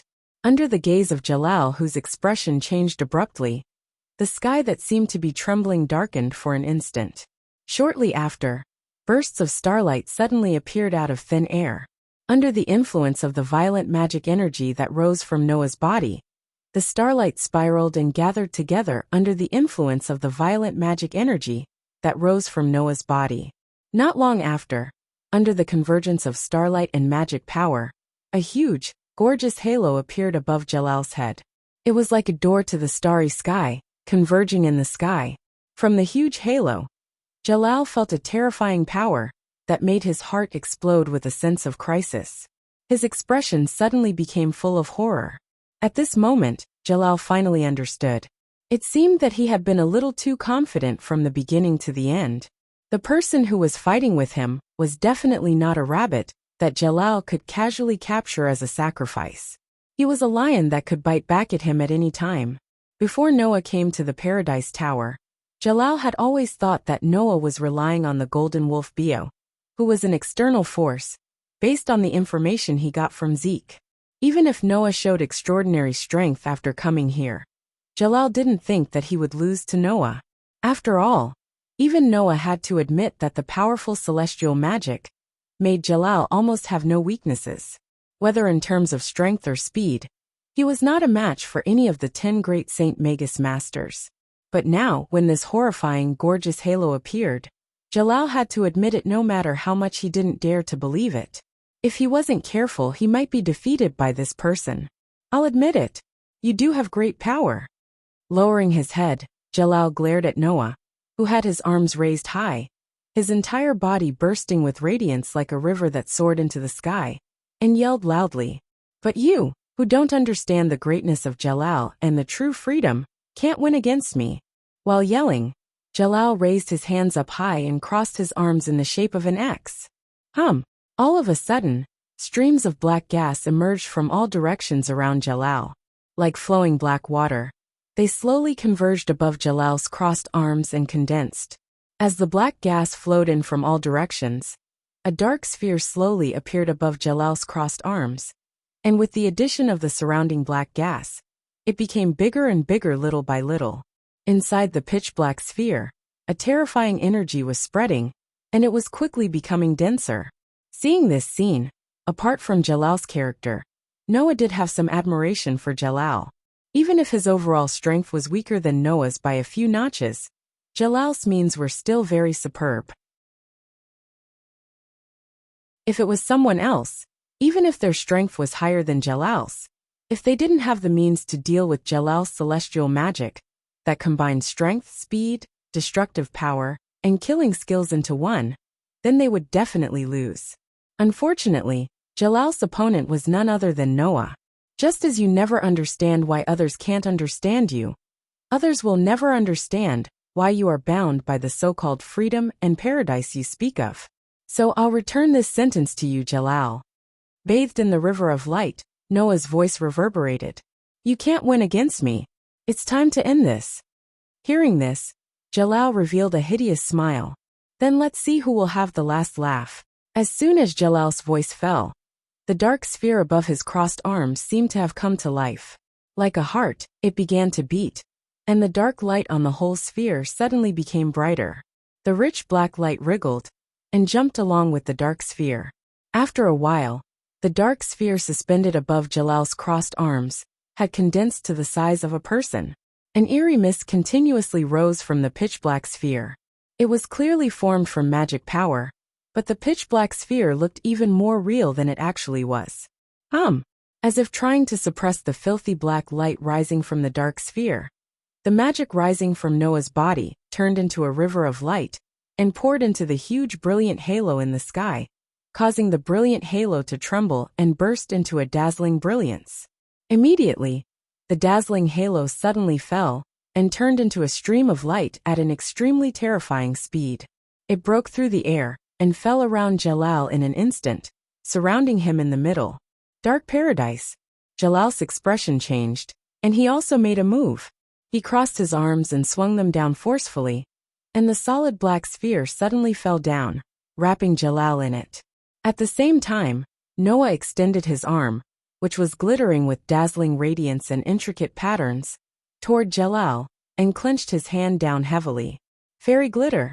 Suddenly, the huge halo shrank fiercely, and wherever it passed, the space shook violently. Accompanied by the shrinkage of the halo, the space expanded above the sky like a storm. It was like the condensation of a star before it exploded. The huge halo shrunk at an extremely fast speed, and with a boundless momentum, it viciously slammed into the pitch-black sphere. Between heaven and earth, everything was quiet. Boom! In the next second, a terrible loud noise suddenly sounded, bringing with it a huge sound wave. It was as if the sound wave was real, and it crazily spread out from the horizon, stirring up the dark clouds in the sky. In an encircling manner, the concentrated halo that fell on the dark sphere suddenly exploded at that moment. Like a huge wave in the sea, it exploded with a loud bang, bringing with it a dense fire that was enough to form a sea of fire, and a terrible impact wave that rushed in all directions. The fire waves that blotted out the sky seemed to have covered the entire sky at this moment. The thick layer of dark clouds was completely evaporated at this moment. Those that were further away were like mice that had encountered a cat, suddenly dissipating under the attack of the frightening shockwave. Crack! After a while, with a cracking sound, the edge of this world directly cracked open. The moment the crack appeared, the entire world was swept away by the shockwaves and waves of fire. Ripples spread out as the cracks rapidly spread apart. Crack, crack, crack, crack. Amidst a series of crisp and resounding cracking sounds that made one's teeth ache, the entire world began to crack and spread rapidly. Bang! Like a mountain rock exploding, an astonishing loud noise suddenly sounded between heaven and earth. That was the sound of the world directly exploding. This battlefield constructed by ancient magic had finally completed its mission. In the most violent way, under the impact and fire that swept across the world, it disappeared, allowing the vast room on the top floor of the Paradise Tower to once again appear in the surroundings. Rumble! And under the impact and fire that hadn't had time to completely dissipate, the entire Paradise Tower trembled violently like an earthquake. Pa! The huge crystal in the center of the vast room shattered very straightforwardly, turning into fragments that covered the sky and earth. With amazing speed, the fragments violently shot in all directions. Each fragment contained a great force, shooting to the surroundings like bullets. However, most of these fragments shuttled into the attacking wind and fire waves, and were instantly vaporized into nothingness by the high temperature. Not even a light smoke was produced, and they were forcefully scattered by the ferocious air waves. Noah, who was standing on the ground, stared intently at the center of the attacking wind and fire wave with his pitch-black eyes. Some crystal fragments mixed with sharp wind flew past him with a swoosh-swoosh sound, but they were unable to distract him in the slightest. After a while, the impact wind and fire that permeated the entire space finally dissipated. Among them, a charred figure stagnated in midair for a while, then fell and smashed heavily on the ground of the room. The force brought by the acceleration of gravity even caused cracks to appear on the ground. The outcome was clear.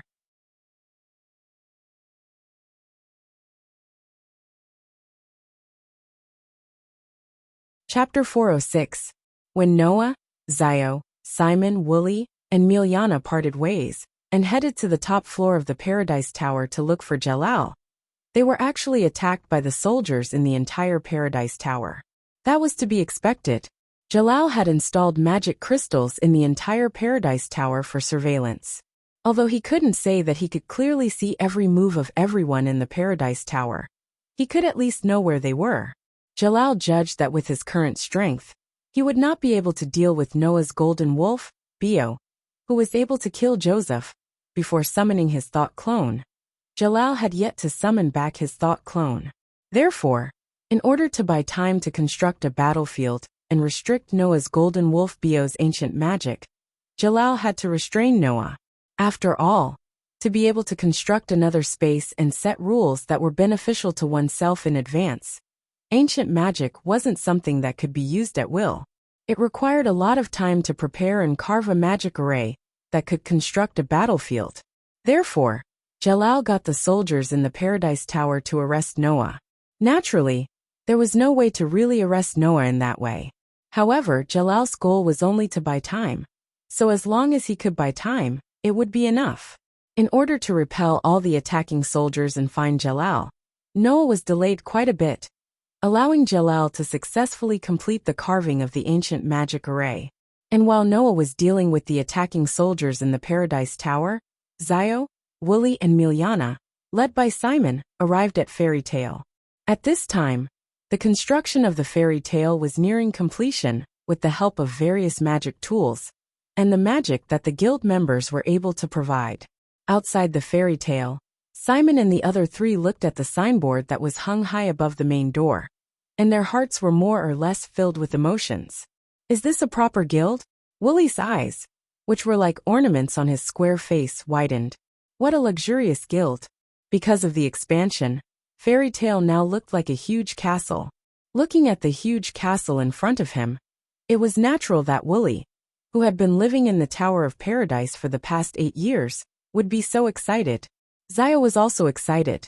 However, she was excited about something else. Sister. Zio had a complicated expression. Is Sister inside? Hey, are we really going to go in and find little Elu? Miliana asked Simon timidly. It's all little Elu's companions inside. Hearing this, the four of them once again had complicated expressions. Companions? In the past, weren't they also Alesha's companions? Let's go in. Simon took a deep breath. We also have to make some closure for our past.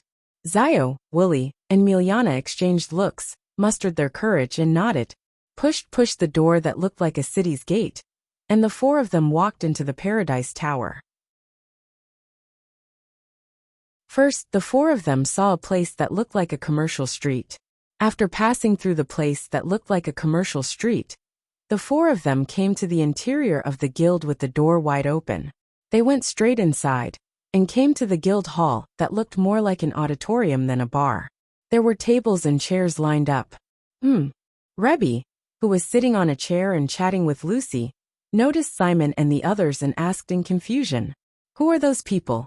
They're not from the guild, right?" "Huh."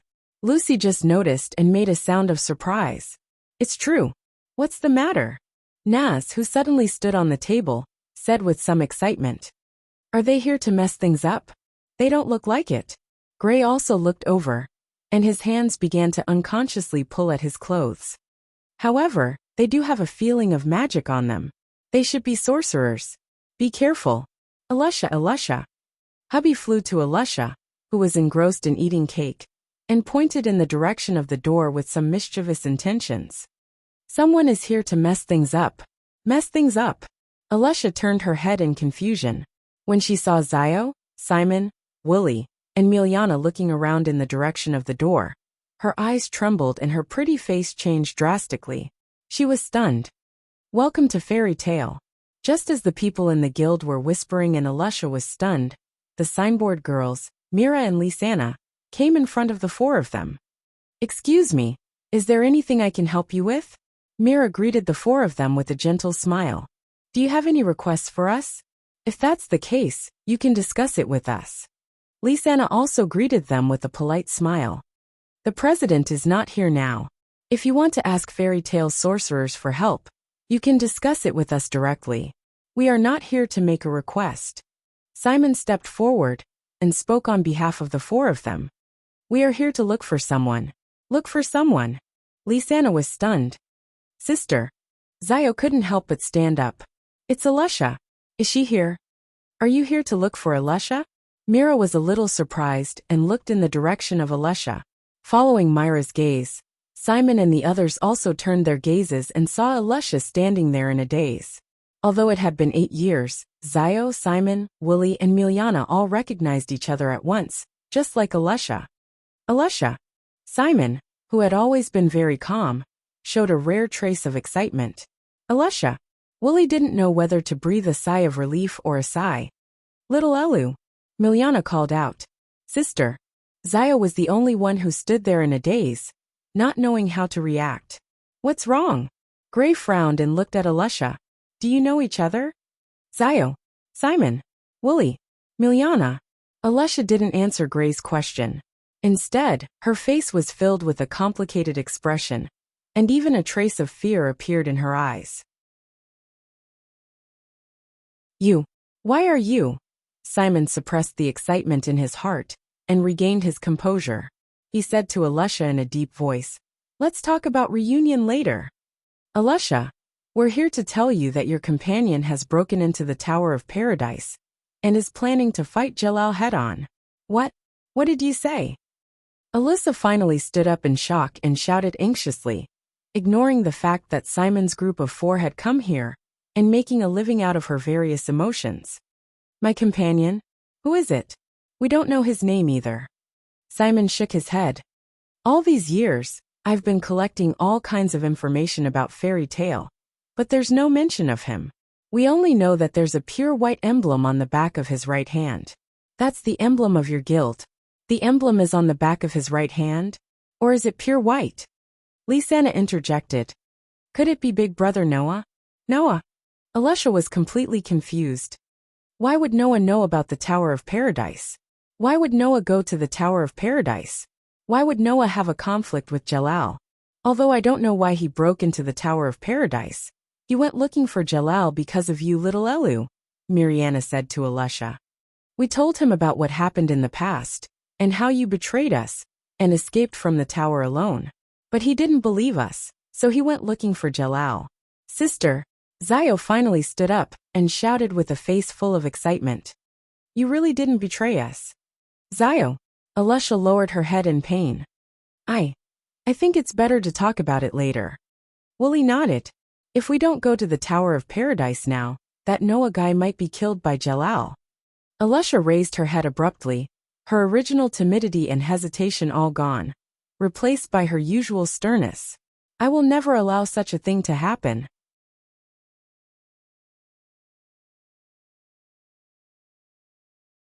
Chapter 407.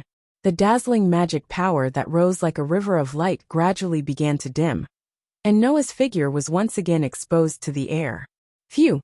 Noah let out a long sigh to ease the fatigue that arose from using a large amount of magic power to cast the super spell. He raised his eyes and looked forward. On the ground that was scattered with crystal shards, Jalal, who was charred black and smoking, lay there as if he was dead. The evil aura on his body had become so weak that even Noah could only detect a trace of it. Noah, who had remained silent, slowly lifted his feet and walked forward. It didn't take long for him to arrive in front of Jalal. He looked down at Jalal, who seemed to be dead. Every corner of Jalal's body was charred black, as if he had just been thrown into a fire to be burned. There was no pity in Noah's eyes. There was no hatred or resentment. There was only the usual calmness in his eyes. This man who ended up in such a miserable state was indeed amazing. He was able to drag Noah, who was several times stronger than him, into a battle of attrition. He was only defeated now. However, no matter how amazing he was, the result represented everything. At this moment, Jalal was neither a noble member of the council, nor a domineering ruler of the Paradise Tower. He was just a loser. That was all. Ha, ha ha ha. Perhaps he had sensed that Noah had come to his side. Jalal continued to laugh, but there was an unconcealable weakness and confusion in his voice. Fairy glitter and fairy tale are two of the 3 super spells. It is a legendary super obliteration spell that can gather the light of the sun, moon, and stars and condense it into a merciless light that will never allow the enemy to survive. It is a super spell that can destroy all enemies. In the past 8 years, I have never slacked off on collecting information about the outside world. I also know that there are 3 super spells in the famous fairy tale, but the guild leader only has one of them. The other 2 super spells were completely buried with the death of the first guild leader. Jalal revealed a sadistic smile. If I remember correctly, Makarov's super spell should be Fairy Law. It is a legendary super trial spell that uses holy light to crusade against darkness. It targets everything that the caster considers to be his enemy and destroys them mentally. I thought you would use this super spell, but I didn't expect you to use Fairy Glitter. It seems that the 3 super spells of Fairy Tale are about to reappear in the world. Hearing this, Noah didn't refute or agree. He only said this sentence in an indifferent tone. Your celestial spell is very powerful, is it? Jalal laughed sarcastically. You are indeed a member of Fairy Tale. Facing the enemy who wanted to take your life and use you as a sacrifice, you can still say such comforting words after the enemy has been defeated. You are really gentle, just like Alusha, but aren't you a bit too naive? If you want me to spit at my defeated opponent, then I'm sorry, I don't have that kind of hobby. I'm just telling you the truth or comforting you. You know very well in your heart. Noah's tone did not carry any emotion. There was only a sense of authenticity, as if he was telling the truth. Whether I am naive or not, it is all up to you. So, what are you going to do next? Even though his voice revealed a hint of weakness that was difficult to hide, Jalal still seemed to be unwilling to show weakness in front of Noah, and laughed arrogantly. You want to take my life? Just because you deceived Alusha, used Alusha, and planned to take Alusha's life, I should take your life. Saying such a sentence, Noah looked forward, and a trace of coldness appeared in his eyes little by little. It's just that when I attack you, those sneaky rats won't mind taking the opportunity to ambush you. Am I right? Hearing Noah's words, Jalal was stunned for a moment, but then he seemed to have realized something, and his face darkened. At the same time, in the place where Noah's gaze landed, a somewhat charming laughter echoed. As expected of the man who defeated both Jalal and Joseph, I didn't expect you to notice my presence. I only just arrived. Saying such a sentence, in the shadow ahead, an enchanting figure accompanied by a magic circle appeared out of thin air. Under the rhythm of the magic circle from top to bottom, she gradually appeared before Noah's eyes. As expected, Sir Zeke's sudden disappearance was due to an unexpected situation at the Paradise Tower. I came to take a look out of curiosity, but I didn't expect to see someone who shouldn't be here. The enchanting figure Urudia held a crystal ball and bowed to Noah. Nice to meet you, Sir Noah. Let's put it this way for now. Urudia, Jalal said in astonishment. Why are you here? Of course, I am here to witness the outcome of the unexpected situation. Urudia revealed a cute smile at Jalal, but that smile was just like a poisonous spider's. In the end, Sir Jalal, you are indeed at the end of your road. But it doesn't matter. I have had a lot of fun in the past 8 years. Thank you very much for your company. Fun. Jalal's heart trembled. So that's how it is, Noah suddenly said. I have always been curious as to why Jalal, who was locked up in the torture chamber 8 years ago, would change so much. At first, I thought it was because he accidentally awakened magic and lost himself, because his body and mind couldn't keep up with the power of magic. But now, it seems that everything is your doing. What did you say? Jalal showed a shaken expression, but what he got in return was Rudia's charming laughter. Actually, there is nothing to hide. What Rudia said next was a severe blow to Jalal's evil body and mind. I pretended to be Gerald's undead and brainwashed Jalal, instilling the obsession of resurrecting Gerald into his heart. For the past 8 years he has been. At this moment, Jalal felt as though his entire head had exploded, and everything went blank. However, neither Noah nor Rudia paid attention to Jalal, who was at the end of his road. Noah stared at Rudia and suddenly laughed. In other words, in the end, the one who caused Alusha so much pain was you? Rudia grinned. It's quite interesting, isn't it? When these words came out of Urusha's mouth, a strong sense of crisis rose in her heart, causing her expression to stiffen. The look in her eyes changed drastically, and she took a step back without hesitation. Clang! At this moment, a dazzling sword light accompanied by a crisp sword cry suddenly appeared and slashed toward Urusha. Rip! Because she took a step back in time. The brilliant sword light flashed past her original position. It couldn't cut Rudia's body, but the front of Rudia's clothes were cut open. Feeling as though an ice-cold dagger had brushed past her body, Rudia's heart clenched fiercely. She couldn't care less about covering her exposed skin, and raised the crystal ball in her hand. Future flash. The crystal ball lying quietly in Urusha's hand suddenly trembled. It suddenly split into dozens of crystal balls. Like cannonballs, the crystal balls flew against the atmosphere.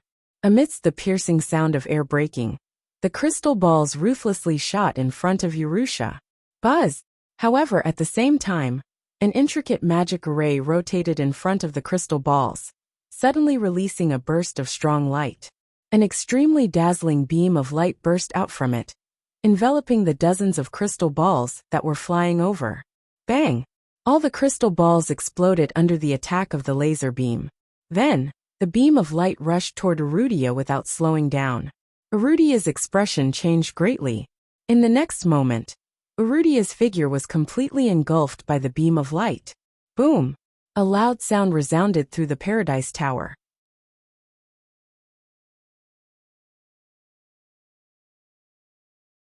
Chapter 408.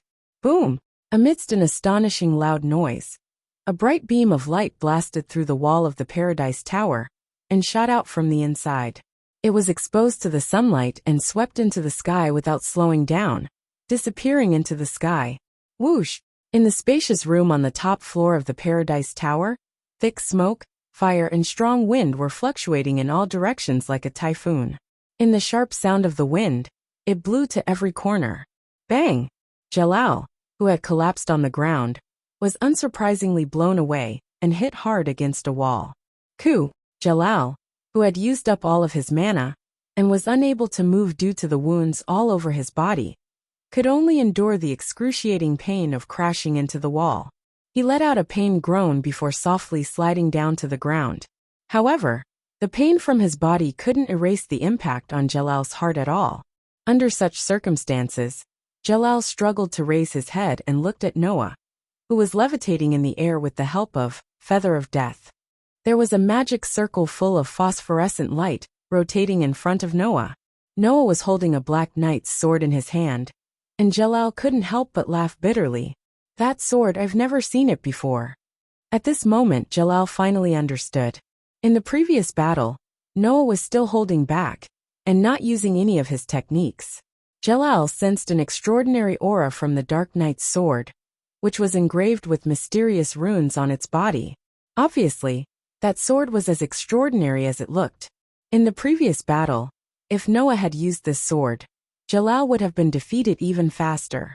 In addition, there was the Golden Wolf, which was so powerful that it could easily kill one of the top 10 Saint Master Magi. and the three great magic spells fairy tale, which was famous in the magic world. Noah Doria. Just how strong was this man? Noah didn't know about the shock and bitterness in Jalal's heart. At this time, Noah, who was holding the knight's sword and floating in the air under the support of the magician in the form of Death Feather, said calmly with the magic circle rotating in front of him. His eyes were like arrows as he looked at the thick smoke in front of him. Come out! As soon as the voice faded, the smoke and dust in front of Noah became slightly chaotic. A figure with tattered clothes fell out of the smoke. His originally fair skin had many black marks, and even his face was covered in dust. He was in a sorry state. He actually made a move. Rudia, who was in an extremely sorry state, looked extremely ugly at this moment. She looked at Noah, who was floating in the air not far away, and her eyes flashed with anger and fear. She was different from Jalal, who could get the title of one of the top 10 Saint Master Magi, with just a clone of the body of longing. Although Rudia's strength was not bad, it was only about the same as Zekin. There was still a big gap between her and Jalal, who had recovered his full strength, and was very powerful even among the top 10 Saint Masters. Rudia's uniqueness lay in the fact that her magic was more special than Jalal's. Therefore, although Rudia's figure was in a sorry state, she was not injured by the previous bombardment. Therefore, Rudia knew that compared to Noah, who could defeat Jalal, she was definitely not his match. However, Rudia thought that Noah must have consumed a lot of his magic power in the battle with Jalal. Even if he was powerful, he should be in a weakened state now, which was why she showed herself. However, Rudia didn't expect that not only was Noah not weak at all, but he also made a move without hesitation, almost killing her instantly. When did such a terrifying person appear in fairy tale? Not only did he tame such a golden wolf, but he also has such strength. Rudia's eyes flickered. It seems that I have to go back and report this to the higher-ups. What? Want to escape? Noah, who saw Rudia's intention to retreat, tightened his grip on the knight's sword and sneered. Do you think that if I don't help Elisha get revenge, I'll let you escape? After saying that, Noah's expression suddenly froze on his face. He turned his head abruptly and looked in another direction. At the entrance of this vast room, several figures rushed over. Amidst the chaotic sound of footsteps, they appeared in front of everyone's eyes. There were about 10 or so people who had come. Among them, there were people that Noah was very familiar with, and there were also people that Jalal was very familiar with. Even Rudia was very familiar with some of them. They were Zio, Simon, Willie, and Miliana, as well as Naz, Gray, Lucy, and Hubby, who had gone to Fairy Tale to seek help. As for the person in the lead, it was naturally Elisha. Noah. Seeing that Noah, who was floating in the air, was safe and sound, Elisha secretly heaved a sigh of relief. However, when she saw Jalal, who had fallen to the side, Elisha's eyes became serious. Jalal? Zio, Simon, Willie, and Miliana also saw the unscathed Noah and the charred Jalal. They instantly cried out in surprise. Could it be that Jalal was defeated by Noah? What? Lucy had a blank look on her face. What's the situation now? Is the fight over? Naz clenched his fists and looked like a violent person. He shouted loudly at Rudia, the only one who was still standing apart from Noah. Are you the enemy? Who are you? Unlike Naz, when Gray saw Rudia's full appearance, especially her face that was covered in dust, he felt that it was a little familiar. This made him anxious. You. Instead, Elisha, who had been to the council, recognized Rudia and said in surprise, Are you Rudia? You are you? This name seemed to have an extraordinary meaning to Gray. Gray was stunned. Good chance. Seeing that everyone's attention was suddenly taken away by the sudden intruder, Rudia, who was holding her clothes with one hand and hiding her beautiful figure under the tattered cloth, suddenly raised the crystal ball in her hand again. Arc of time. A strong light suddenly rose from the crystal ball in Rudia's hand. Rumble. Just like that, the entire Paradise Pagoda suddenly trembled. Moreover, with an extremely shocking speed, as if it was about to collapse, the tremors abruptly shook. Kacha kacha kacha. The ground broke apart inch by inch. Boom! The ceiling was directly shattered. Pa! Even the walls seemed to have been weathered and turned into dust, and began to dissipate. Woo woo woo woo. Naz, Gray, Lucy, Hubby, Zio, Simon, Willie and Miliana didn't even have time to react to what had happened. The ground suddenly collapsed, causing them to lose their balance and sway along with the fragments of the collapsed ground. Boom! Noah swung his sword and shattered a huge piece of the ceiling that had fallen above him. Then he turned his head and looked at Arudia. Unfortunately, there was only a pile of rocks left. What's going on? Damn it! The ground has cracked. Ugh, so disgusting. No way? Naz, you even get dizzy from sitting on stones. Without giving Noah time to be annoyed, the exclamations of Naz and the others entered Noah's ears.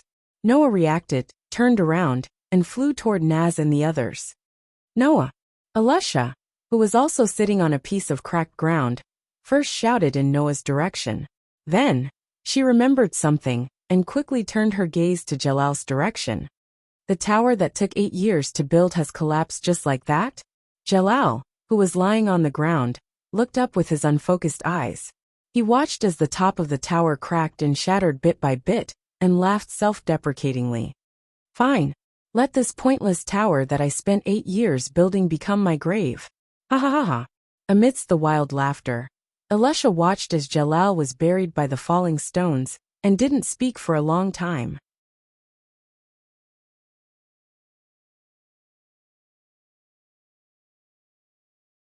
Chapter 409. Rumble. Amidst the thunderous noise, the Tower of Paradise that towered over the ocean like a towering tree seemed to have lost its support.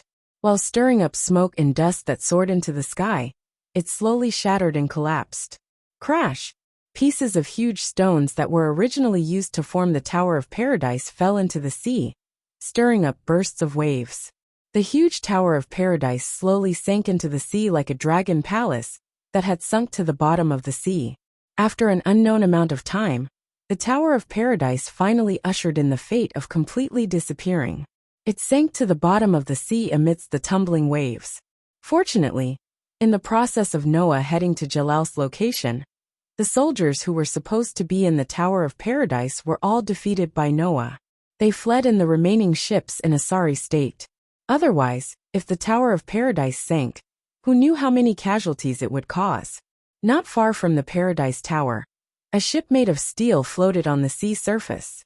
With Noah as the leader, Alusha, Naz, Gray, Lucy, Hubby, Zio, Simon, Willie, and Mariana were all sitting on the steel ship transformed by the magician. Except for Naz, who was dizzy with transportation, they all looked at the Tower of Paradise that had sunk to the bottom of the sea. Our Tower of Paradise. Zio, Simon, Willie, and Miliana watched as Paradise Tower sank to the bottom of the sea. Apart from being stunned, there was nothing else they could do. Not to mention Mariana and the others. Even Alusha looked at all this with a complicated expression and fell into silence. For Alusha and the others, the meaning of the Tower of Paradise was extraordinary. Here including Alusha, Zio, Simon, Willie, Mariana, and the others got to know each other. For the first time, they had the concept of companions and companions. Here, Alusha and the others suffered the abuse and destruction of the magic order, who had enslaved them. They lived a hellish life that was not like humans at all. Here, Alusha was exiled by Jalal with a heart full of pain and sorrow. She was accused of paying for Jalal's ambitions, and sacrificed the lives of her companions. Here, Zio, Simon, Willie, and Miliana spent a total of 8 years to build the tower, that was either a symbol of existence or a curse. Now this place had finally returned to dust and sunk to the bottom of the ocean. Nothing was left. For Alusha and the others, it was easy to imagine how complicated their feelings were after witnessing all of this. Compared to Alusha and the others, Gray and Lucy were completely baffled. In the end, I thought we would encounter a fierce battle here. But we're only here to witness the end of this tower? Lucy sighed. Furthermore, I nearly lost my life. Love. Hubby was as spirited as ever. It's all thanks to Noah. That woman. Gray couldn't help but be immersed in Yerusha's dusty face, and quietly clenched his fist. Yerusha, ha. At the same time, Alusha raised her feet and walked towards Noah, who was standing at the bow of the ship, and also looking at the Paradise Tower that had sunk to the bottom of the ocean. She stood side by side with him and looked into the distance. It was just like when they were looking at the scenery and chatting by the river bank in the forest. However, compared to the past, Alusha's feelings were more complicated now. Why did you come to the Paradise Tower and even duel with Jalal? Hearing Alusha's words in a somewhat heavy tone, Noah casually responded, as if he didn't notice the complicated feelings in Alusha's heart. Just treat it as a childhood sweetheart worrying about unnecessary things. How can that be the same? Alusha couldn't help but raise her voice a little. If something goes wrong, you might not be able to go back. Even if that's the case, what's the difference? Noah replied indifferently. I believe that if it were you, if you were in the same situation, you would also jump into the fire without a care for your own safety, right? Alusha opened her mouth slightly, but couldn't say anything. At this time, Noah glanced at Alusha and smiled. I said that I envy you for having a past. I also said that no matter if it's a painful past, a sad past, or a despairing past, it's all evidence to prove your existence, right? Alusha couldn't help but be startled. Actually, there's something I didn't say after that. Under Alusha's startled gaze, Noah smiled freely. That smile was deeply imprinted in Alusha's heart. Although I envy you for having a past that can prove your existence, if it's possible, I really don't want it to exist. As proof of your existence, you only need a fairy tale. And that's enough. You only need a fairy tale. And that's enough. Alusha lowered her head and repeated this sentence in a whisper. You only need a fairy tale. And that's enough. Yes. Noah's voice echoed clearly in Alusha's ears. So those unbearable memories of the past don't matter. As he said this, Noah turned around and put his arm around Alusha's slender shoulders. He turned Alusha around to face another direction. Of course, I'm not asking you to abandon all of your past. You still have responsibilities that you need to complete. Hearing this, Alusha came back to her senses and looked ahead. Immediately, she saw Zio, Simon, Wooly, and Miljana staring blankly in the direction of the Paradise Tower that had sunk to the bottom of the sea. Their faces were filled with confusion and emptiness. Unlike you, there's really no evidence to prove their existence. Noah sighed. Whether it's to end things with the past, or for the sake of your former companions, you still need to talk to them. Suddenly, Alusha's eyes became brighter and brighter. The complicated feelings that originally existed in her eyes disappeared bit by bit. That's true. Staring at Zio, Simon, Wooly, and Miljana, Alusha finally smiled. That's true. Seeing Alusha's unprecedentedly beautiful smile, and the sudden brightness in her eyes, Noah couldn't help but smile as well. Because Noah knew, from this moment on, Alusha would really try to get rid of the past, and become the fairy queen that truly belonged to the fairy tale. So the two looked at each other and smiled. As usual, they had a tacit understanding and didn't need to say anything. Wow. Not far away, hubby, who was flying in the air, pointed at Lucy. Lucy, look over there. The atmosphere seems to be very good. Ha ha ha. Lucy smiled insincerely. Really? What's wrong? Hubby asked Lucy in confusion. Isn't that the case? No, the atmosphere is really good, Lucy complained. But when I think about how one of the protagonists already has a girlfriend, or even two, I don't think it's romantic at all. Oh. Hubby covered his mouth and snickered. Lucy, are you jealous? No way. Lucy blushed and glared at hubby. What are you talking about, stinky cat? There's something. Hubby didn't seem to see Lucy's angry look, and laughed out loud with his long tongue curled. Don't curl your tongue. Lucy's frantic voice resounded through the sky. Ugh. Beside Lucy and hubby, Nazi was lying on the edge of the boat. His face was livid and uncomfortable, and he looked like he wanted to vomit but couldn't. So disgusting. Looking at Lucy, who was frantically interacting with hubby, Naz, who was lying on the ground, unable to stand up, Gray, who had a thoughtful look on his face, and Alyssa, who was walking towards Zio, Simon, Wooly, and Mariana, who were at a loss. Noah turned around and looked into the distance, his heart constantly fluctuating. Although this trip to the Paradise Tower eventually developed to the point where he had to settle the past for Alusha, the result was still good. Now the dangerous system had sunk, and Jalal had sunk to the bottom of the sea with the Paradise Tower that he had built for 8 meaningless years. Alusha would also bury the hatchet with her former partner, and everything was going in a good direction. The only variable was probably Urudia. She used Jalal's 8 years of time and sank the tower to the bottom of the sea without hesitation. Noah looked at the sky. Who are you?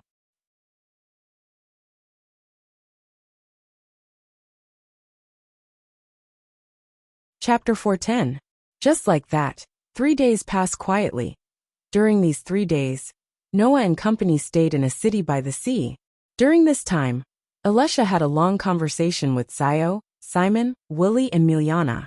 After that long conversation, Alusha, Zayo, Simon, Willie, and Miliana finally resolved all their misunderstandings and buried the hatchet. Just like 8 years ago, they became partners that could rely on each other. Although it couldn't be said that they were extremely close, there were no more grudges between them. However, perhaps because of what Noah had said, Zayo seemed to have always been unable to trust Alusha, and had always wronged Alusha. She even resented Alusha because of this. In order to enlighten such a Zayo, the extremely domineering Alusha directly barged into the hotel room, where Noah was staying, and reprimanded Noah. With regards to this, Noah could only keep rolling his eyes. Who was all this for? Wasn't it because of Alusha that Noah had said those words to Zayo back then? Besides, those words weren't wrong. Otherwise, Zayo wouldn't have felt guilty, right? However, it was said that women were unreasonable. This characteristic was even more obvious when it came to Alusha. With no other choice, Noah could only helplessly find Zayo and have a long conversation with her. After that, Zayo finally let go of this matter. It was worth mentioning that Gray was the opposite. He seemed to have become a little preoccupied. Even though he usually acted the same when interacting with Noah, Alusha, Naz, and the others, Noah realized that Gray was secretly using some channels to gather information on someone. Apart from that, Gray was no different from usual. Regarding this, although Noah was a little concerned about this first childhood playmate of his, if Gray didn't want to talk about it, Noah wouldn't ask. He could only choose to watch from afar. However, just like with Alusha, Noah wouldn't take the initiative to ask about his worries. But once he discovered that something was wrong with Gray, Noah would take the initiative to deal with Gray, just like when he barged into the Paradise Tower for Alusha. Therefore, after 3 days of peaceful and perfect life with some ripples, Noah and the others finally parted ways with Miliana and the others. Are we really leaving? At the entrance of the hotel, Alyssa stared intently at Zayo, Simon, Willie, and Mariana standing in front of her. Although she didn't show any obvious reluctance, she still couldn't let go of her feelings. Actually, you can also come to Fairy Tale with me. Hearing this, the 4 of them looked at each other and smiled. We also want to be with you, little Elu, Miliana said lively. But we've always lived in the tower, and now we really want to go around. I have a younger sister. Simon looked at Alusha's pretty face, as if he wanted to remember Alusha's face. After a while, he closed his eyes and smiled. Back then, our village was attacked by the magic order, and I was taken to the Paradise Tower. I don't know if my sister is alive or dead, so I want to find her. I also have an elder brother. Willie sighed. Although I don't know where he is now, I also want to find him. So, I'll look for him while traveling. This is the life that a protagonist should have. That's it, sister. Zayo changed her usual gloomy appearance, and now had a cheerful expression. We don't want to cause trouble for you, sister. We also have the life we want. Even if we don't know what life is like outside, please let us try. Hearing the words of Zayo, Simon, Willie, and Miliana, Alusha fell silent. This reason is a little forced. Gray, who was quietly watching this scene from the back, said softly, if you really want to find your sister or brother, coming to Fairy Tale should be faster. If you ask the guild leader, you will definitely be able to find them. Indeed, the guild leader has dealings with the guild leaders of many large guilds. If you spread the news to find them, it will definitely be more useful than them looking for them themselves. Lucy said in confusion. Why do you still choose to leave? If I have to say it, there must be a reason. Noah shook his head and sighed. Simon and the others have never lived outside. If they want to adapt, it will definitely take a long time. And for these former companions, Elisha will do her best. But in that case, it will really be them causing trouble for Elisha. So they want to leave, right? There was another reason that Noah didn't mention. Apart from Simon, in the past 8 years, Zio, Wooly, and Miliana had always believed that Elisha had abandoned them and fled alone. Now, although the truth was out, these people would still feel guilty toward Elisha and wouldn't know how to interact with Elisha. In addition, knowing that Elisha had been hiding this painful past for the past 8 years, Simon and the others would decide to leave, right? After all, to Elisha, Zio, Simon, Wooly, and Miliana were the representatives of that painful past. If she kept looking at their faces, perhaps she would never be able to forget them, right? I can understand Simon and Wooly's feelings. At this moment, Naz did not have his usual sloppy attitude and said very seriously, like them, I've always wanted to find Ignir. Love. Habi raised his hand. So we can't stop them. Then, I hope they can live better in the future. Lucy sincerely hoped. After all, they are already very pitiful. Noah, Naz, Gray, and even Habi nodded. Noah. Simon suddenly called out to Noah. Can we talk alone? With me? Noah was startled, but he still nodded. No problem. Under Simon's lead, Noah came to a place a little further away from Elisha and the others. As soon as he opened his mouth, Simon said something that stunned Noah. Actually, I've always liked Elisha, ever since I was a child. Like? Elisha? Noah was a little stunned, as if there was no way to connect these two words together. That didn't mean that Elisha wasn't charming and wasn't worthy of others' liking. On the contrary, Elisha was really beautiful based on appearance alone. Otherwise, she wouldn't have received the title of Fairy Queen. It was just that Elisha's usual style of doing things was too straightforward and valiant, making it difficult for people to associate her with love. Don't be so surprised. Although I like Elisha, I never thought of being with Elisha as a lover. For us, that's definitely not the best relationship. Simon smiled freely. Moreover, I can also see that Elisha only treats me as a companion, a close friend, or a brother. There is no other meaning, so I will hide this feeling in my heart. This, if it's your choice, I naturally won't raise any opinions. Noah scratched his cheek and said in confusion, But, why did you tell me this? Hearing this, Simon turned his head and fixed his gaze on Noah. It was only when he saw that Noah was a little uneasy that he spoke up helplessly. Because I can see that Elisha treats you differently from others. Elisha treats me differently? Noah was surprised. How is it different? Elisha's favorite food now is cake, right? Simon's voice became more helpless. Actually, when we were in the Paradise Tower, Elisha didn't have any obvious taste for food.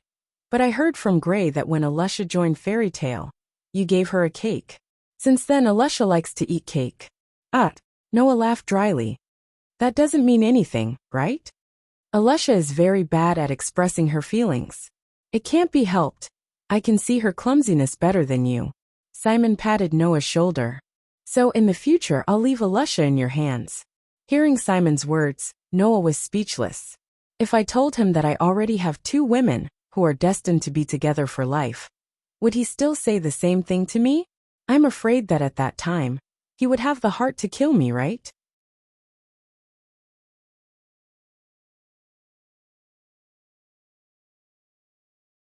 Chapter 4:11. In the blink of an eye, another 3 days had passed since Shio, Simon, Wooly, and Miliana left. In a leisurely state, Noah and his team traveled leisurely while playing. After 3 days, they finally returned to the castle-like fairy tale that had been completely rebuilt. Of course, the current fairy tale was not only domineering on the outside, but it was also equipped with a defense system that Noah had set up using a large number of runic runes.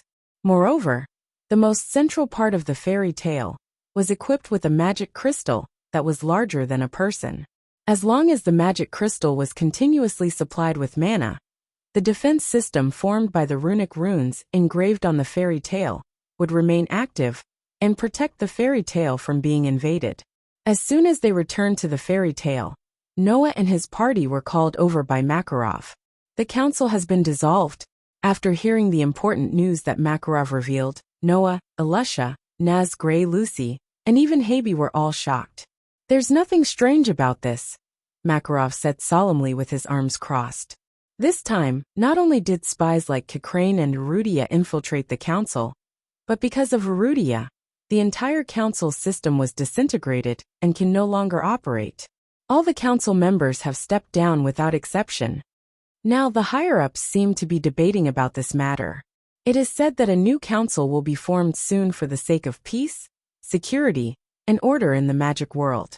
But before that, without the council, there will be a lot of turmoil in the magic world, Mira added. Currently, because of the dissolution of the council, many dark guilds and magic orders that were originally operating in the dark have begun to emerge and cause a lot of trouble. Because of this, many magic shooters in our guild have been sent out to annihilate them. It's no wonder why I haven't seen Kana or Elfman since the start of the battle. Even the strongest members of the guild are nowhere to be seen. So that was the reason. Noah frowned. But is that okay? Although Kana, Elfman, Naz, and Gray were all magic shooters in Fairy Tale who were active on the front lines, but with just one or two of them, wasn't it a little too much for them to deal with an entire guild and an entire church? Alusha seemed to have thought of this problem as well. She took a step forward and made a declaration with a strong and powerful voice. Guild leader, let me go as well. Me too. Naz was excited. We didn't even get into a fight when we were in the Paradise Tower. This time, I must have a good fight. Hey, this is a quest, not a game. Lucy was a little timid. Our opponents are all dark guilds and magic orders. Naz, think about it carefully. But we can't let these guys continue to cause trouble. Gray also took a step forward and looked at Makarov. If there's a need, let us go. Guild leader. No way. Lucy's face was full of tears. Are we really going to do such a dangerous thing? Well, you guys calm down first. Lisanna, who was standing beside Mira, said with a smile. The guild leader has also considered the things you guys have considered. Kana and Brother Elfman are only dealing with a few weak dark guilds and magic orders. Nothing will happen.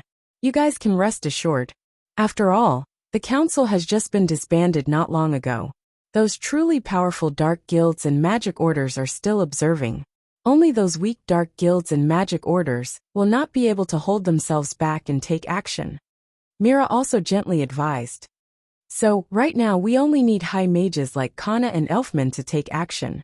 However, not long after, when those truly powerful dark guilds and magic orders take action, we will need the S-rank high mages in the guild to take action. Naz, Gray, make your preparations first. Soon, there will be a quest for you guys. Makarov said loudly.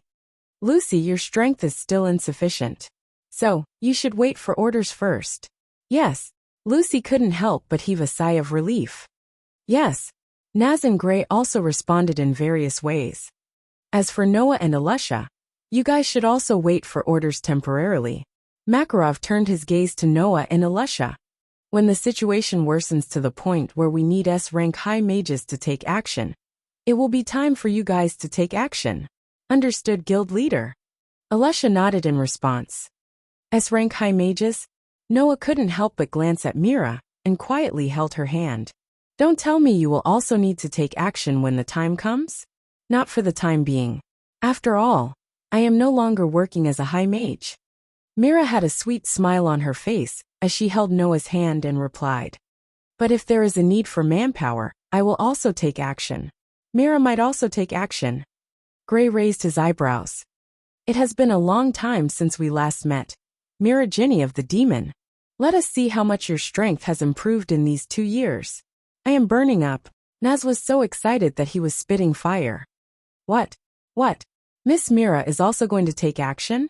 Lucy looked at the gentle and smiling Mira in astonishment and couldn't help but tug at Noah's sleeve. Is that really okay? You don't have to worry about that. Noah smiled helplessly. Don't be prejudiced by first impressions. You should know that even 2 years ago, Mira had already taken action to annihilate many dark guilds and magic orders. She is a woman who will take action when the time comes. That was why Mira began to change herself the next day, after Noah casually said those words, when he left Fairy Tale. Moreover, when Noah returned, even if she knew that Noah had a relationship with Lysana, Mira still did not hesitate to take action. She was so tempting that Noah could not resist, and devoured her completely.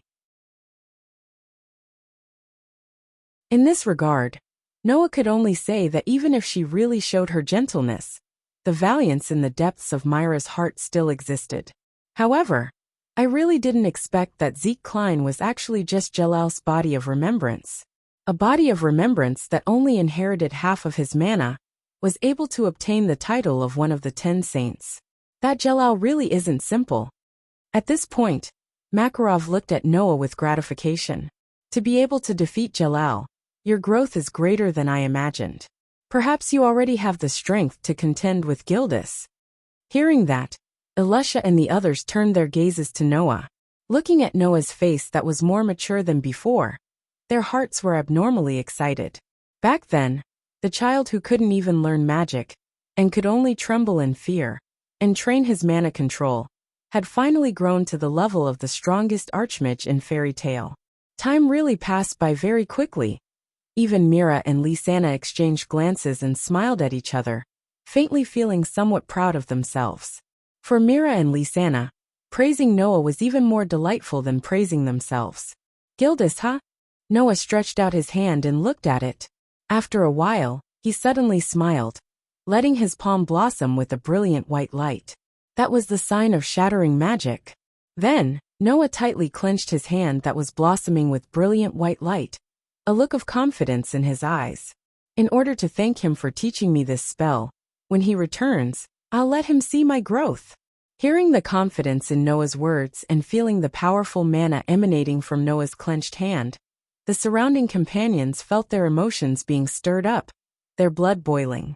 Even Makarov smiled faintly and closed his eyes in gratification. I've really gotten old. As he said that, Makarov seemed to have suddenly thought of something. He glanced at Noah and coughed, drawing everyone's attention. All right. Recently, 2 new members joined our guild. Let me introduce them to you. Apart from Mira and Lysana, everyone else was stunned when they heard that.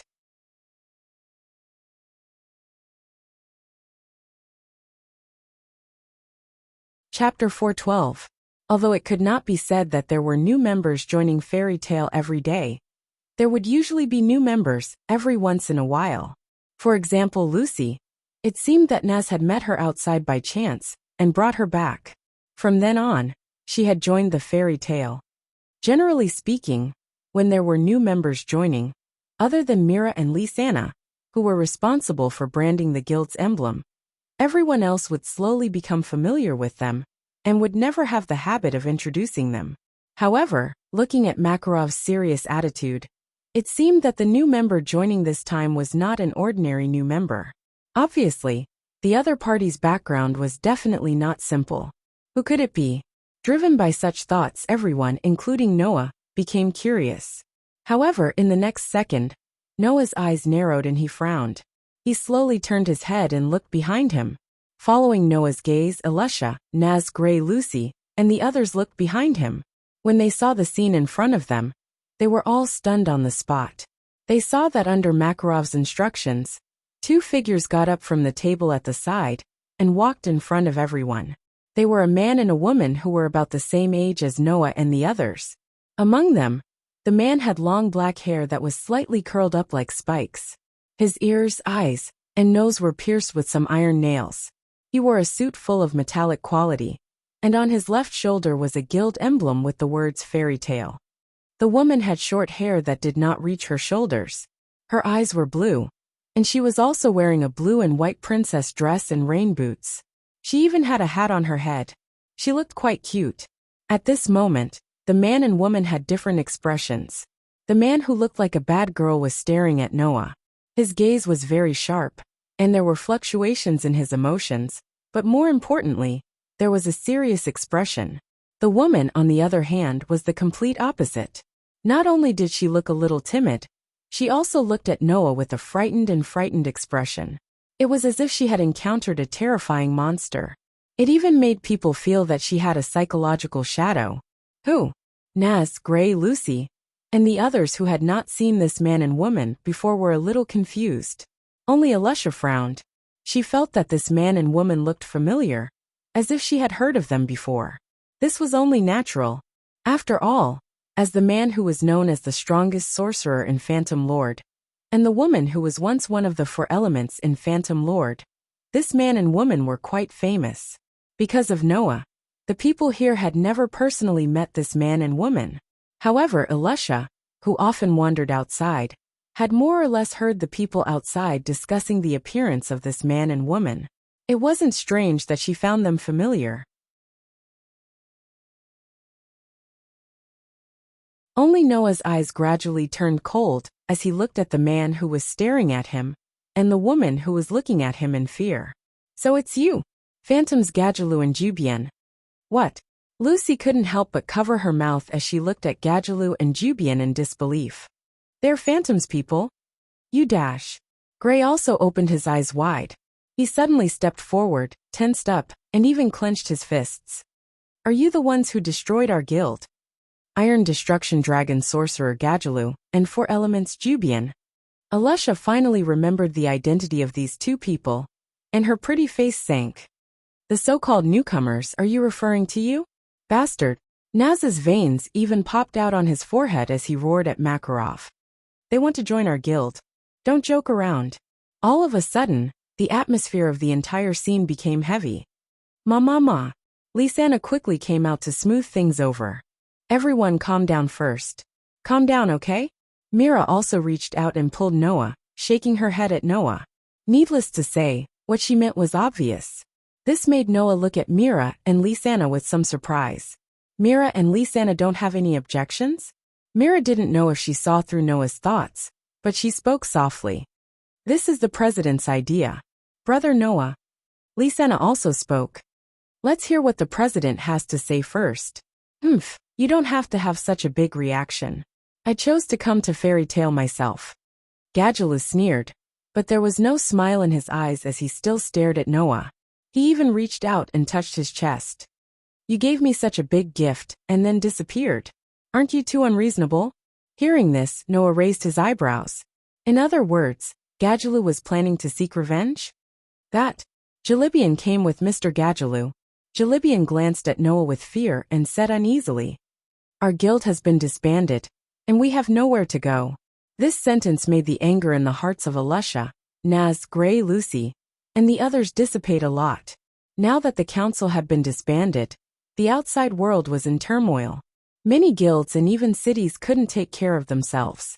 It wasn't a good time to live peacefully. And as the former high mages of Phantom Lord, Gadjaloo and Jalibian's situation was definitely worse. It couldn't be helped. The atmosphere of Phantom Lord made them offend too many people. After Joseph's death, many branches were attacked by the Dark Guilds, causing them to be forced to disband. Now that a large number of dark guilds and magic orders were taking the opportunity to emerge as the high mages of Phantom Lord, it was very likely that these dark guilds would find trouble with them. It was unlikely that they could stay still. Under such circumstances, presumably, even if Gadjaloo and Jalibian wanted to join other guilds, they wouldn't dare to accept these 2 if they didn't have the confidence to shock those small guilds. So Gadjaloo and Jalibian chose to join Fairy Tale, right? Well, that's how it is, Makarov said calmly. Although they were enemies in the past, it was only hostility. Phantom has been disbanded, and they are excellent high mages. We have no reason to refuse them joining. Don't joke around. Naz was the first to stand up and shouted at Makarov. They're the ones who destroyed our guild. He. Hearing Naz's words, Gadjaloo laughed strangely. Didn't your guild destroy our guild as well? This sentence made Alusha and the others speechless. Noah looked straight at Gadjaloo and Jalibian, and then at Gadjaloo, who was looking at him without showing any weakness, and Jalibian, who was full of fear. After a while he shrugged. Forget it. You guys are right. They destroyed our guild, and I destroyed their guild as well. I even killed that disgusting bastard Joseph. No matter how you look at it, we didn't suffer any losses. It doesn't matter if we call it even. After saying that, Noah glanced at Gadjaloo and Jalibian. But let me make it clear first. If you just want to find a place to work, or a place to stay, it doesn't matter. But if you join Fairy Tale for other purposes, I believe you understand that I will have a way to make you regret it. Gadjaloo and Jalibian felt a chill in their hearts at the same time. One clenched his teeth and stared at Noah unwillingly, while the other nodded repeatedly and almost swore. Seeing this, Ilusa and the others understood what was going on. Although their expressions were different, Gadjaloo and Jalibian were full of fear of Noah. What did Noah do to this man and woman to make them so afraid of him? Alusha and the others naturally didn't know that, not to mention Gadjaloo and Jalibian. Even the rest of the Phantom High Mages were completely afraid of Noah, after the one-sided and overwhelming battle last time. After all, Noah's strength was too terrifying, and they couldn't help but fear him.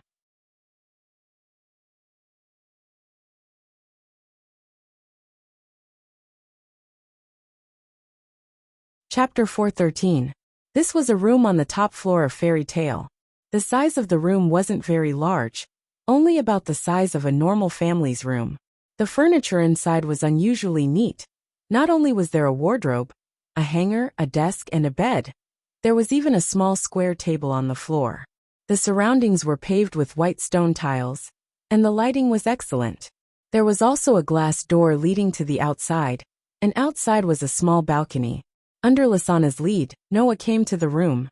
After looking around the room, he said to Lisana, who was looking at him with a smile, with great satisfaction, "Not bad, it's much better than the previous one." Previously, in Fairy Tale, Noah's room not only had walls and floors made of wood, even the furniture was only equipped with a wardrobe, a hanger, and a bed. It couldn't be compared to this room at all. Of course, Noah had a separate house in the world of Pitch Black Bullet, and under Lilith's influence, the dormitory in Absolute Dual Blades was transformed into a luxurious suite.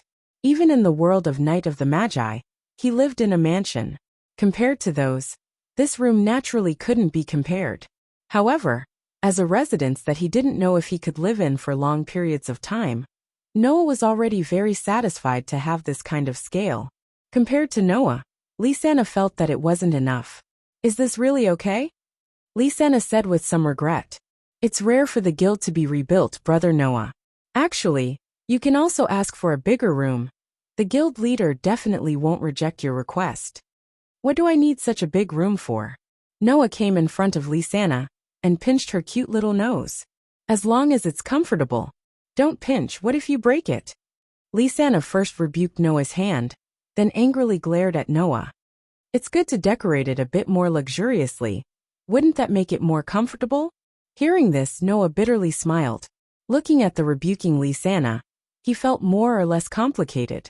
The reason why Noah didn't ask for a luxurious room was because he didn't know if he could live in it for long periods of time. As the one and only chosen by the world, the so-called beloved, Noah could travel between different worlds. Although he wanted to stay in Fairy Tale and stay in his home, when he thought of those broken feathers in between worlds, Noah could not sit still. Those worlds that were like children yearning for Noah's restoration made Noah unable to sit idly by.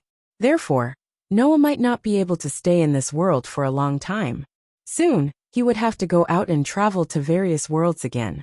Since he couldn't stay in Fairy Tale for long periods of time, wouldn't asking for a room that was too big be a burden to Mira and Lisana? After all, once Noah left, given how much Mira and Lisana loved Noah, they would definitely clean his room every day like before. That way, Noah would rather have his room be smaller, so that Mira and Lisana wouldn't have to work too hard. Noah had wanted to say this to Lisana, but when he thought of how anxious and worried the two sisters had been when he asked them to leave the Paradise Tower, Noah felt as if his chest was blocked. No matter what, he had an indescribable feeling. This made Noah realize something. It was different from before. Now, not only did he have a family, he also had a lover. If Zhang Tai left, Mira and Lisanna would definitely send off their other halves with smiles like two loyal and virtuous wives while staying at home, and worrying about Noah who was away from home, and waiting for Noah's return all the time. When he thought of this, Noah's heart ached, and he had the urge to not leave. Lisanna seemed to have noticed that something was wrong with Noah, so she asked suspiciously, "Big brother Noah, what's wrong with you?" Lisanna, under the control of an indescribable emotion, Noah scratched his cheeks, hesitated for a while, and tentatively asked such a question. "Can I ask you a question?" Hearing this, not only did Lisanna not reveal a look of doubt, she instead stared at Noah's deep black eyes, as if she wanted to see through Noah's heart, her gaze full of aggression. Under the gaze of Lisanna's unusually aggressive gaze, Noah couldn't help but turn his head away. That was a natural reaction caused by guilt.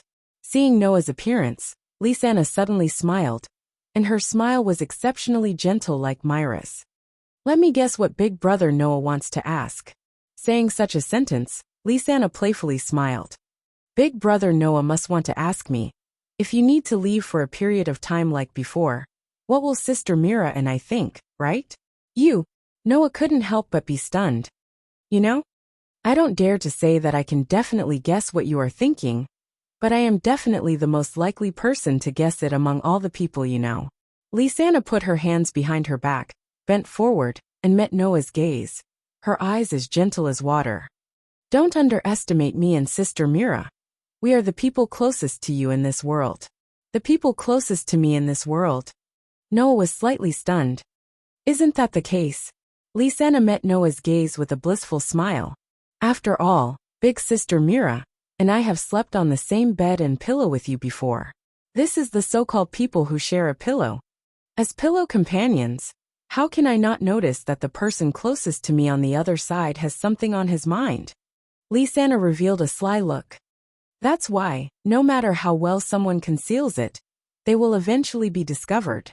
That's the principle, Big Brother Noah. What are you talking about?" Noah didn't know whether to laugh or cry. Only then did Lisanna put away her sly and playful look and smile at Noah with a hint of reluctance. "Big Brother Noah, actually Sister Mira and I have talked about the same thing in private, and we have already come to a conclusion." After saying that, Lisanna took a step forward and leaned into Noah's embrace. She greedily took in a breath and let the familiar smell of Noah waft into her nose. Then, an unprecedentedly gentle voice sounded in Noah's ears. "We know that Big Brother Noah is very impressive, more impressive than your grandfather, President Makarov, more impressive than your brother Laxus, more impressive than Kildas, more impressive than Mishgang, more impressive than Alusha, more impressive than Naz, and more impressive than Gray. With such an impressive Big Brother Noah, you will definitely have a lot of hard work to complete. This is what Sister Mira said. The greater the power, the greater the responsibility," Lisanna said with a hint of nostalgia. "That's why, Big Brother Noah, Sister Mira, and I don't want to be a burden to you. Do whatever you want to do. No matter how long it takes, Sister Mira and I will be here waiting for you to come back. Always, always." After saying that, she raised her head, and her eyes, which were rippling with strange emotions, met Noah's eyes. "Big Brother Noah, don't forget that we're still waiting for you here. No matter how far you go, you have to come back." Every single word of hers pierced into the depths of Noah's heart in the most direct way, causing Noah's pity for the two of them to erupt in an instant. At that moment, Noah hugged her tightly with almost all of his strength. "Ugh!" Lisanna let out a muffled gasp, but didn't resist at all as she endured Noah's strength. She let out a sound of happiness and suffering. "Big Brother Noah, you're using too much strength." Not only did that not make Noah relax, he even increased his strength. Driven by the pity in his heart, he couldn't hold himself back and carried her towards the bed. Wait. Big Brother Noah, what are you doing? Don't. It's still daytime." "Ugh." Not long after, her shy voice echoed in the newly constructed room as pieces of clothing fell to the ground. A short while later, a series of even more embarrassing panting and crisp knocking sounds could be heard, turning the day into a pink one.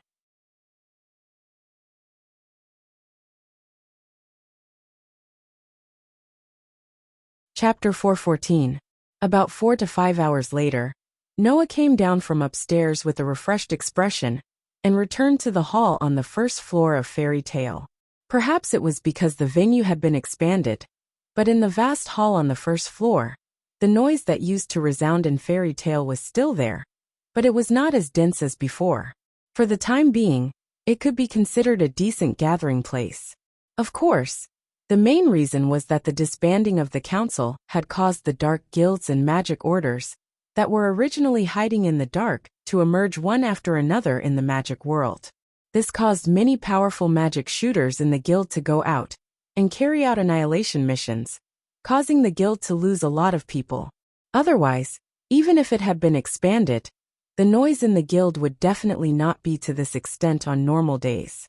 At this time, Naz and Gray had already gone out on annihilation missions, and even Gadjaloo had been chased out by Makarov to annihilate a magic order.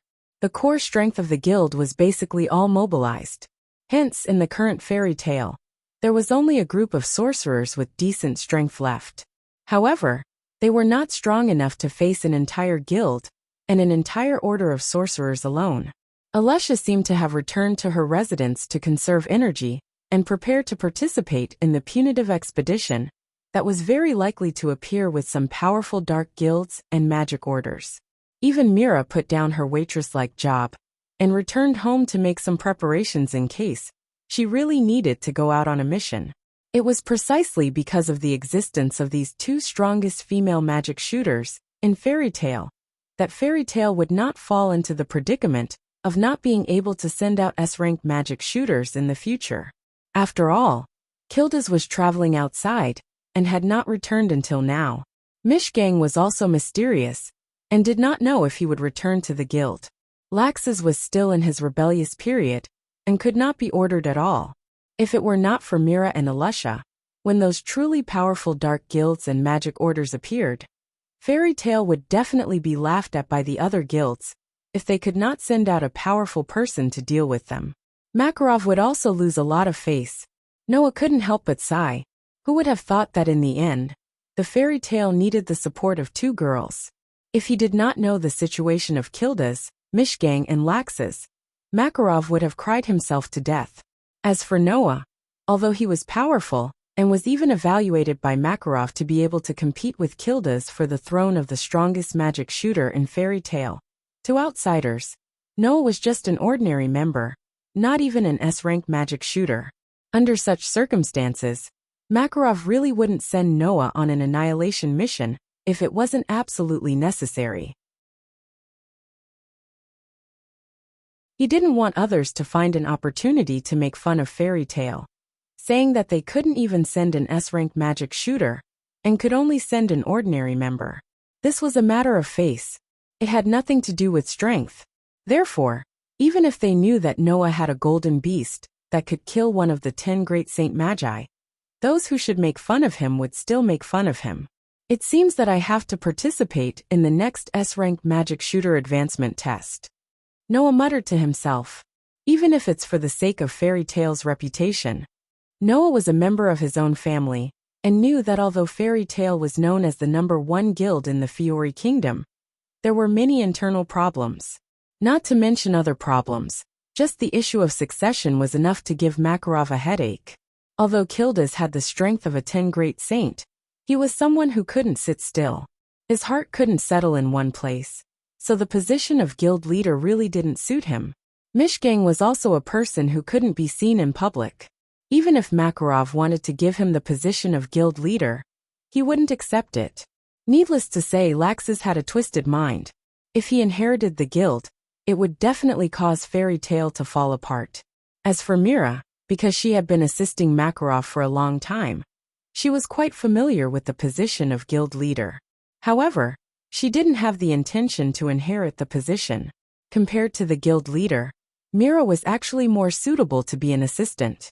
On the other hand, Alesha's leadership was passable, her strength was passable, her thinking was meticulous, and her methods were exceptional. She was definitely the best choice for guild leader. Unfortunately, Alesha sometimes made mistakes. Even if she didn't drop the ball at critical moments, she was still a troublemaker. This made Makarov very hesitant. Fortunately, this problem had been solved. Because of Noah's return, Makarov saw hope. If it was before, he might have hesitated to let Noah become the guild leader. After all, Noah also had many areas where he wasn't mature. But after traveling through several worlds, especially the experience in the world of Black Bullet, Noah had already been reborn. Otherwise, he wouldn't have been able to lead another fairy tale. Makarov already had the intention to pass the position to Noah. This was something that everyone in Fairy Tale could vaguely see the trend of. Noah naturally knew about this matter, and also had the idea of sharing the burden with his grandfather. Therefore, even now, he had begun to consider various matters in Fairy Tale. If grandfather makes me the guild leader, and the guild leader is a guy who isn't even an S-rank magic shooter, many guilds who are eyeing Fairy Tale covetously will definitely take the opportunity to cause trouble. Noah suddenly smiled. Of course, I won't let the guild leader of Fairy Tale be a mere S-rank magic shooter. One of the 10 great holy magi. This was the highest honor that a magic shooter could obtain in the magic world. It was precisely because the guild's leader was one of the 10 great saint magicians, Fairy Tale, and Phantom Lord, that the guild's fame had spread far and wide. The reason why Fairy Tale and Phantom Lord could compete for the position of the #1 guild in the Fiori Kingdom was not only because of the guild's strength, but also because the guild leader was one of the 10 great holy magi, enough to intimidate everyone. This could be seen from the fact that the moment Joseph died, the Phantom Lord was disintegrated by someone else. Noah had long since decided that since he wanted to inherit Fairy Tale, he had to at least obtain the title of one of the 10 great holy magi, so that the reputation of Fairy Tale would still resound throughout the Fiori Kingdom like before. This was definitely not ambition, because with Noah's strength, it was completely possible for him to do so. Let's see if the guys in the newly formed council will give me face or not. Leaving this sentence, Noah smiled faintly and went downstairs. However, Noah quickly stopped in his tracks and cast his gaze towards a corner of the guild. There Julian, who had just joined Fairy Tale not long ago, sat at the table and looked at the guild members who were chatting excitedly around him.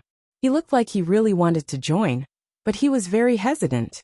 This was, of course. After all, Julian was previously a member of the opposing guild of Fairy Tale, so it was natural for her to be worried about being ostracized. This reminded Noah of Alusha, who sat in the corner like he did in the past, and he could not help but walk over. On the other side, Julian was still secretly looking around, as if attracted by the commotion around her.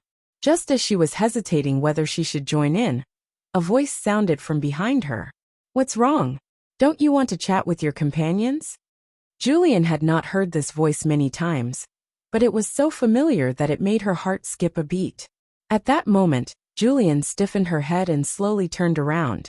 When she saw Noah's familiar face, her pair of cute eyes widened, and even her delicate body trembled. Her mouth opened and closed like a goldfish, and she was stunned for a moment. Noah couldn't help but feel amused. This girl seemed to be quite interesting.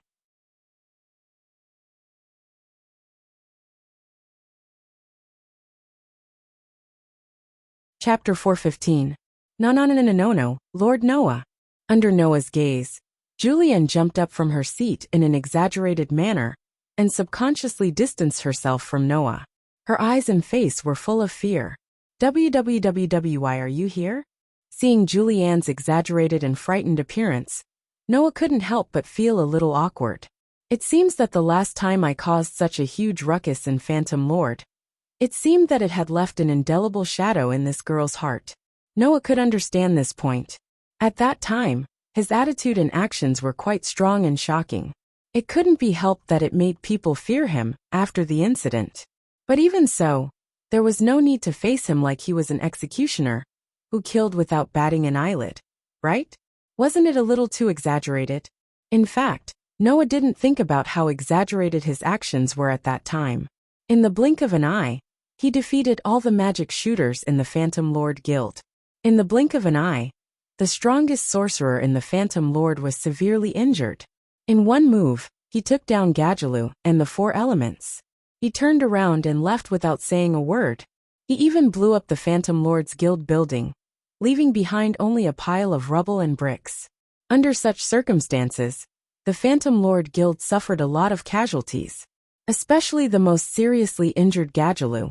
If it wasn't for his special physique and his tenacious vitality as a Dragon Slayer magic shooter, it was unknown whether he could survive. The fate of the Phantom Lord's 4 elementals wasn't any better. Because of the excessive resistance to Noah's magic, Aaliyah's eyes were blinded. Bound by the light cage, Thor couldn't get away from the explosion. His whole body was burned, and he almost became paralyzed. Although Bunnyball didn't have any serious injuries, it left an indelible scar. As for Julianne, she relied on the magic that could turn her body into water. Although she escaped the fate of bringing obvious injuries to her body, she had to lie in bed for a long time because of the exhaustion of her magic power. In addition, the guild leader of the Phantom Lord, Joseph, also died in the hands of Noah's pets. It could be said that the entire Phantom Lord Guild was destroyed because of Noah alone. So powerful, so tough, so strong, so strong. How could Julianne not fear Noah? Until now, Aaliyah, Thor, and Bunnyball were still lying in bed, unable to get up. Thinking of this, Julianne couldn't suppress the fear in her heart for Noah. Don't worry. Faced with Julianne's fearful expression, Noah was more or less annoyed. If people don't provoke me, I won't provoke them. If they don't provoke me and cross my bottom line, I won't bite people like a mad dog. And I won't hurt my guild mates. Don't worry. Yes, yes, Zhu Bian replied weakly, but the fear on his face and in his eyes couldn't subside no matter what. Noah had no choice but to change the topic.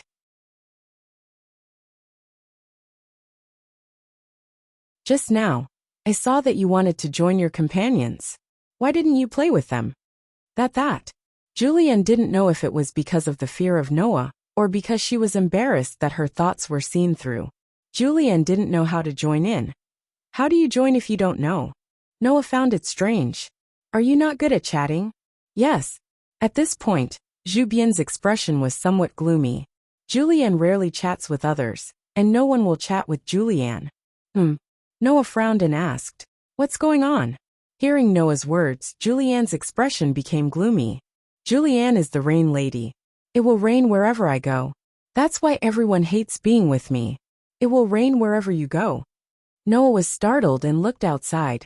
Noah didn't know if it was calculated, or if someone was deliberately using magic to affect the weather. But when Noah looked outside, it immediately darkened, and with a burst of splashing sounds, it began to rain happily. Undoubtedly, it wasn't raining just now, but now it's raining? Could it be that Julianne had used some kind of magic? However, Noah didn't feel any obvious traces of magic on Julianne's body.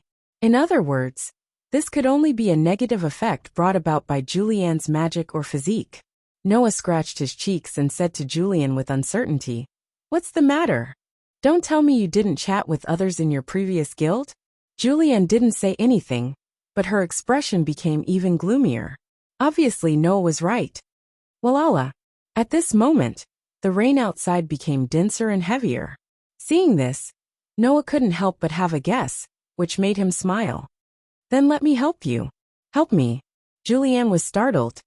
"Hey, everyone." Noah suddenly laughed out loud.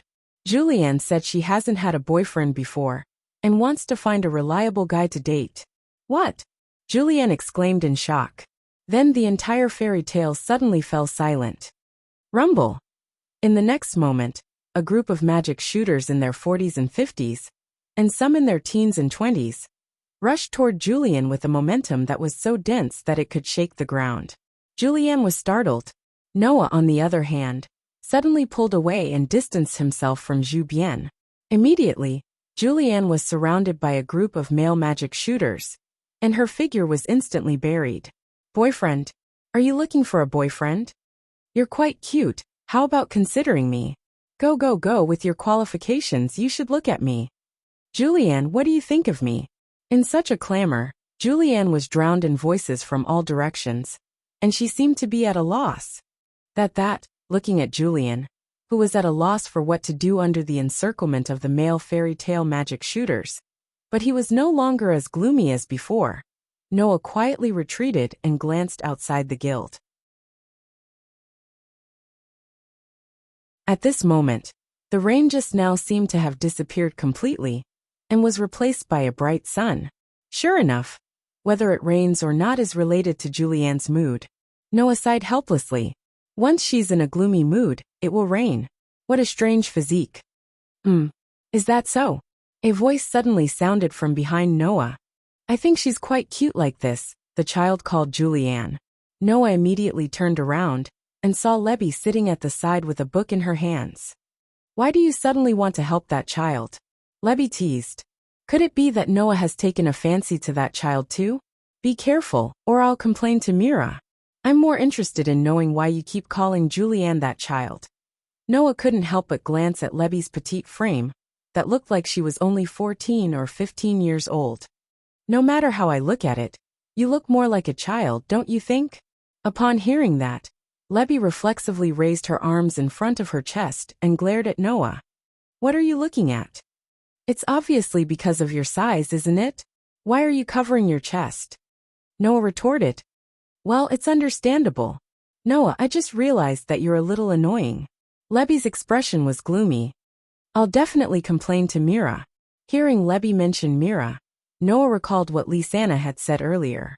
Both Mira and Lisanna had privately expressed their absolute support for Noah.